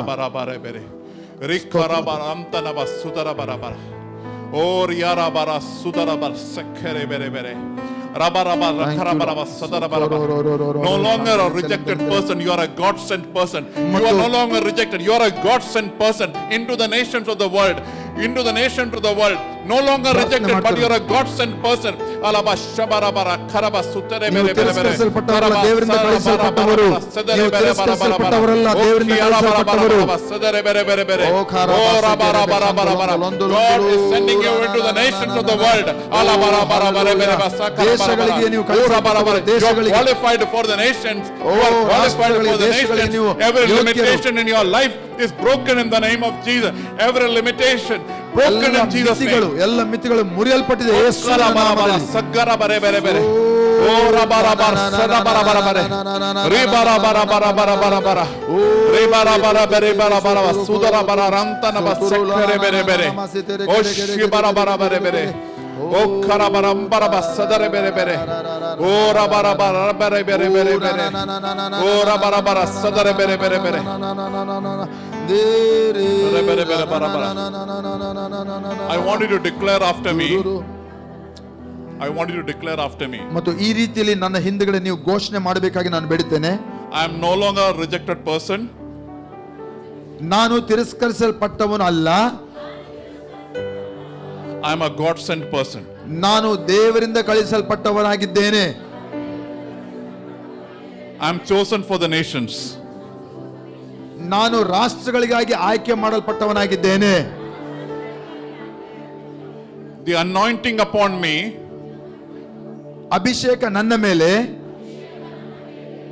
will take me to the place of my purpose. ನನ್ನನ್ನು ಇದ್ದ ಸ್ಥಳದಿಂದ ಉದ್ದೇಶಿತ ಸ್ಥಳಕ್ಕೆ ತೆಗೆದುಕೊಂಡು ಹೋಗುತ್ತದೆ. ನನ್ನ ಮೇಲೆ ಇರುವ ಅಭಿಷೇಕ ನಾನಿರುವಂತ ಸ್ಥಳದಿಂದ ದೇವರು ಉದ್ದೇಶಿಸಿದ ಸ್ಥಳಕ್ಕೆ ನನ್ನನ್ನು ಕರೆಕೊಂಡು ಹೋಗುತ್ತದೆ. And I want to say, ಮತ್ತು ಇದನ್ನು ನಾನು ಹೇಳ ಬಯಸ್ತೇನೆ, Lord, I am the face of Christ. ನಾನು ದೇವರ ಪ್ರತಿರೂಪವಾಗಿದ್ದೇನೆ. I am the voice of Christ. ನಾನು ದೇವರ ಸ್ವರವಾಗಿದ್ದೇನೆ. When I give, I am the miracle working hand of Christ. ನಾನು ಕೊಡುವಾಗ ದೇವರ ಅದ್ಭುತದ ಹಸ್ತವಾಗಿದ್ದೇನೆ. I am going to believe in double giving from now on. ಇನ್ನು ಮುಂದೆ ಎರಡರಷ್ಟು ಕೊಡುವುದರಲ್ಲಿ, ಇಬ್ಬರಿಗೆ ಕೊಡುವಷ್ಟರಲ್ಲಿ ನಾನು ಅದರಲ್ಲಿ ನಂಬಿಕೆ ಇಡುತ್ತೇನೆ. I am no longer limited. ನಾನು ಇನ್ನು ಯಾವ ಮಾತ್ರಕ್ಕೂ ಮಿತಿ ಮಾಡಲ್ಪಟ್ಟವನಲ್ಲ. I am limitless in Jesus Christ. ನಾನು ಕ್ರಿಸ್ತನಲ್ಲಿ ಮಿತಿ ಇಲ್ಲದವನಾಗಿದ್ದೇನೆ. Heavenly Father, we want to say thank you for this wonderful time. ತಂದೆ, ಈ ಒಂದು ಸುಂದರವಂತ ಸಮಯಕ್ಕಾಗಿ ನಿನಗೆ ವಂದನೆಗಳನ್ನು ಸಲ್ಲಿಸುತ್ತೇವೆ. Thank you for speaking to us. ನಮ್ಮ ಸಂಗಡ ಮಾತನಾಡಿದಕ್ಕಾಗಿ ನಿನಗೆ ವಂದನೆ. Thank you for your presence. ನಿನ್ನ ಪ್ರಸನ್ನತೆ ಸನ್ನಿಧಾನಕ್ಕಾಗಿ ವಂದನೆ. It's broken every limitation. ಮತ್ತು ಎಲ್ಲ ಮಿತಿಗಳನ್ನ ಅದು ಮುರಿದಿದೆ, ಅದಕ್ಕಾಗಿ ವಂದನೆ.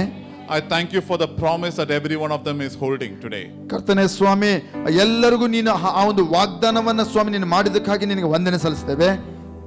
Let your anointing come upon them right now. ನಿನ್ನ ಅಭಿಷೇಕ ಎಲ್ಲರ ಮೇಲೆ ಅದು ಹೆಚ್ಚೆಚ್ಚಾಗಿ ಹೇರಳವಾಗಿ ಸುರಿಯಲ್ಪಡಲಿ. Lord, we thank you. ನಿನಗೆ ವಂದನೆ ಕರ್ತನೆ. In Jesus' mighty name. ಯೇಸುವಿನ ನಾಮದಲ್ಲಿ ಪ್ರಾರ್ಥಿಸುತ್ತೇವೆ. Amen. Amen. Amen. ಜೋರಾಗಿ ಆಮೆನ್ ಹೇಳ್ತೀರಾ? Amen. Hallelujah. Amen. Amen. Amen. Amen. Thank you, everyone. ಮತ್ತು ನಿಮ್ಮೆಲ್ಲರಿಗೂ ನಾನು ವಂದನೆಗಳನ್ನು ಸಲ್ಲಿಸ್ತೇನೆ. Once again, I thank God for this opportunity, and a special thanks to Pastor Benson for all the translation. ಮತ್ತು ನಾನು ಮತ್ತೊಂದು ಆವರ್ತಿ ಕರ್ತನಂತ ದೇವರಿಗೆ, ಯೇಸುವಿಗೆ ನನ್ನ ವಂದನೆಗಳನ್ನು ಸಲ್ಲಿಸ್ತೇನೆ.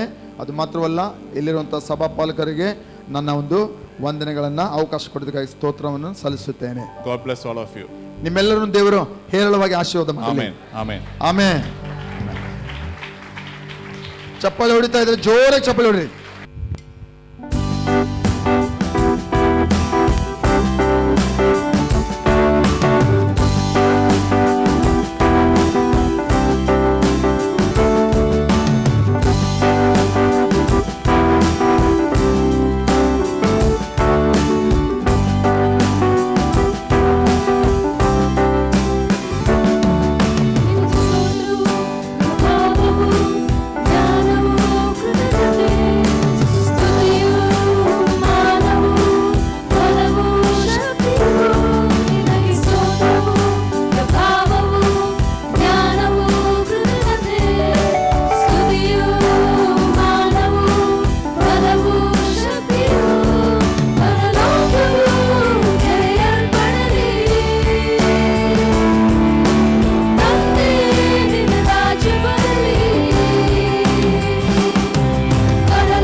ನಾವೆಲ್ಲರೂ ಕರ್ತನ ಸನ್ನಿಧಿಯಲ್ಲಿ ಎದ್ದು ನಿಂತುಕೊಳ್ಳೋಣ. Shall we rise up even as we pray? Thank you Jesus. ಸ್ತೋತ್ರ ರಾಜ, ಸ್ತೋತ್ರ ಸ್ವಾಮಿ. ತಂದೆಯಾದ ದೇವರ ಸ್ವಾಮಿ, ನಿನ್ನ ಅಪಾರವಾದ ಪ್ರೀತಿ ಕೃಪೆ ಕರುಣೆಗಾಗಿ ವಂದನೆ ಸಲ್ಲಿಸ್ತಾ ಸ್ವಾಮಿ, ಬೆಳಗಿನ ಜಾವೆಯಲ್ಲಿ ನಿನ್ನ ದಾಸನನ್ನು ತಂದು ತಂದೆ ಕೊಟ್ಟಂತ ವಾಕ್ಯಕ್ಕಾಗಿ ಸ್ತೋತ್ರ. ಕ್ರಿಸ್ತನಲ್ಲಿ ಎಲ್ಲ ಮಿತಿಗಳನ್ನು ಹಾದಿ ದಾಟಿ ಸ್ವಾಮಿ ಮಿತಿ ಇಲ್ಲದ ಜೀವನಕ್ಕಾಗಿ ಕರೆದಿದ್ದಕ್ಕೆ ಸ್ತೋತ್ರ ಸ್ವಾಮಿ. ನಾವು ನಂಬುತ್ತೇವಪ್ಪ, ಎಲ್ಲ ಮಿತಿಗಳು ಮುರಿಯಲ್ಪಟ್ಟಿದೆ, ನಿನ್ನ ಜನರು ಮುಂದಕ್ಕೆ ಸಾಗ್ತಾ ಇದ್ದಾರೆ ಎಂಬುದಾಗಿ. ಕ್ರಿಸ್ತನ ನಾಮದಲ್ಲಿ ನಿನ್ನ ದಾಸನನ್ನು ಆತನ ಕುಟುಂಬ ಮಕ್ಕಳ ಮೇಲೆ ಏರಾಳವಾದಂಥ ನಿನ್ನ ಆಶೀರ್ವಾದ ಬರಲಿ ತಂದೆ. ವಿಶೇಷವಾಗಿ ಈಗ ಪ್ರಾರ್ಥನೆಗಾಗಿ ಸ್ವಾಮಿ ಹೋಗಿರುವ ತಂಡವನ್ನು ಸ್ವಾಮಿ ಅವ್ರು ನಿನ್ನ ಕೈಯಲ್ಲಿ ಅರ್ಪಿಸ್ಕೊಡ್ತಾ ಇದ್ದೇವೆ. ಈ ವಾರ ಸೇವೆಗಾಗಿ ಹೋಗ್ತಿರುವ ಎಲ್ಲರನ್ನು ನಿಮ್ಮ ಕರಗಳಲ್ಲಿ ಅರ್ಪಿಸ್ಕೊಡ್ತಾ ನಾವು ನಮ್ಮ ಎಲ್ಲ ಕಾರ್ಯಕೃತಿಗಳಲ್ಲಿ ಸ್ವಾಮಿ ಎಲ್ಲ ಮಿತಿಗಳನ್ನು ದಾಟುವರಾಗುವಂತೆ ಸ್ವಾಮಿ ನಿನ್ನ ಸಹಾಯ, ನಿನ್ನ ಹಸ್ತ ನಮ್ಮಲ್ಲಿ ಬರಲಿ ಎಂಬುದಾಗಿ ನಾವು ಬೇಡಿಕೊಳ್ಳುತ್ತೇವೆ. ಸಭಿಕರೆಲ್ಲರನ್ನ ಕೈಲಿ ಅರ್ಪಿಸಿಕೊಡ್ತಾ ಪ್ರತಿಯೊಬ್ಬರು ಬಂದ ಹಾಗೆ ಹೋಗದಂತೆ ವ್ಯತ್ಯಾಸವನ್ನು ಪಡೆದವರಾಗಿ ಪ್ರತಿಯೊಬ್ಬರು ಸ್ವಾಮಿ ಎಲ್ಲಿಂದ ಹೋಗ್ತಾ ಇದ್ದಾರೆ. ಅದಕ್ಕಾಗಿ ಸ್ತೋತ್ರ ರಾಜ. ನಾವು ಕರಗಳಲ್ಲಿ ಅರ್ಪಿಸಿಕೊಡ್ತಾ ವಾರದ ಎಲ್ಲ ಕಾರ್ಯಕ್ರಮಗಳಲ್ಲಿ ನೀವೇ ಸ್ವಾಮಿ ಮಹಿಮೆ ಹೊಂದಬೇಕೆಂಬುದಾಗಿ ಎಲ್ಲ ಜನರು ಆಸಕ್ತಿಯಿಂದ ಬಂದು ನಿನ್ನ ರಾಜ್ಯ ಬರಲಿ, ನಿನ್ನ ಚಿತ್ತ ನೆರವೇರಲಿ ಸ್ವಾಮಿ. ಎಲ್ಲ ಮಹಿಮೆ ನಿನಗೆ ಸಲ್ಲಿಸ್ತಾ ಯೇಸುವಿನ ನಾಮದಲ್ಲಪ್ಪ ನಿನ್ನ ಪ್ರೀತಿ, ನಿನ್ನ ಕೃಪೆ, ನಿನ್ನ ಅನ್ಯೂನತೆ ನಮ್ಮಲ್ಲಿ ನಡೆಸಿಕೊಡಬೇಕೆಂಬುದಾಗಿ ಯೇಸುವಿನ ನಾಮದಲ್ಲಿ ಬೇಡಿದೇವೆ ತಂದೆಯೇ, ಆಮೆನ್. ಆಮೆನ್. ನಮ್ಮ ತಂದೆಯಾದ ದೇವರ ಪ್ರೀತಿ, ಯೇಸು ಸ್ವಾಮಿ ಕೃಪೆ, ಪರಿಶುದ್ಧಾತ್ಮ ಅನ್ಯೋನ್ಯ ಸಹವಾಸ, ಆ ದೇವರಿಟ್ಟಂತ ಮಿತಿಯಿಲ್ಲದ ಜೀವಿತವನ್ನು ಜೀವಿಸುವುದಕ್ಕಾಗಿ ಇಂದಿಗೂ ಎಂದಿಗೂ ನಮ್ಮೆಲ್ಲರ ಸಂಗಡ ನೆಲೆಯಾಗಿರಲಿ. ಆಮೆನ್.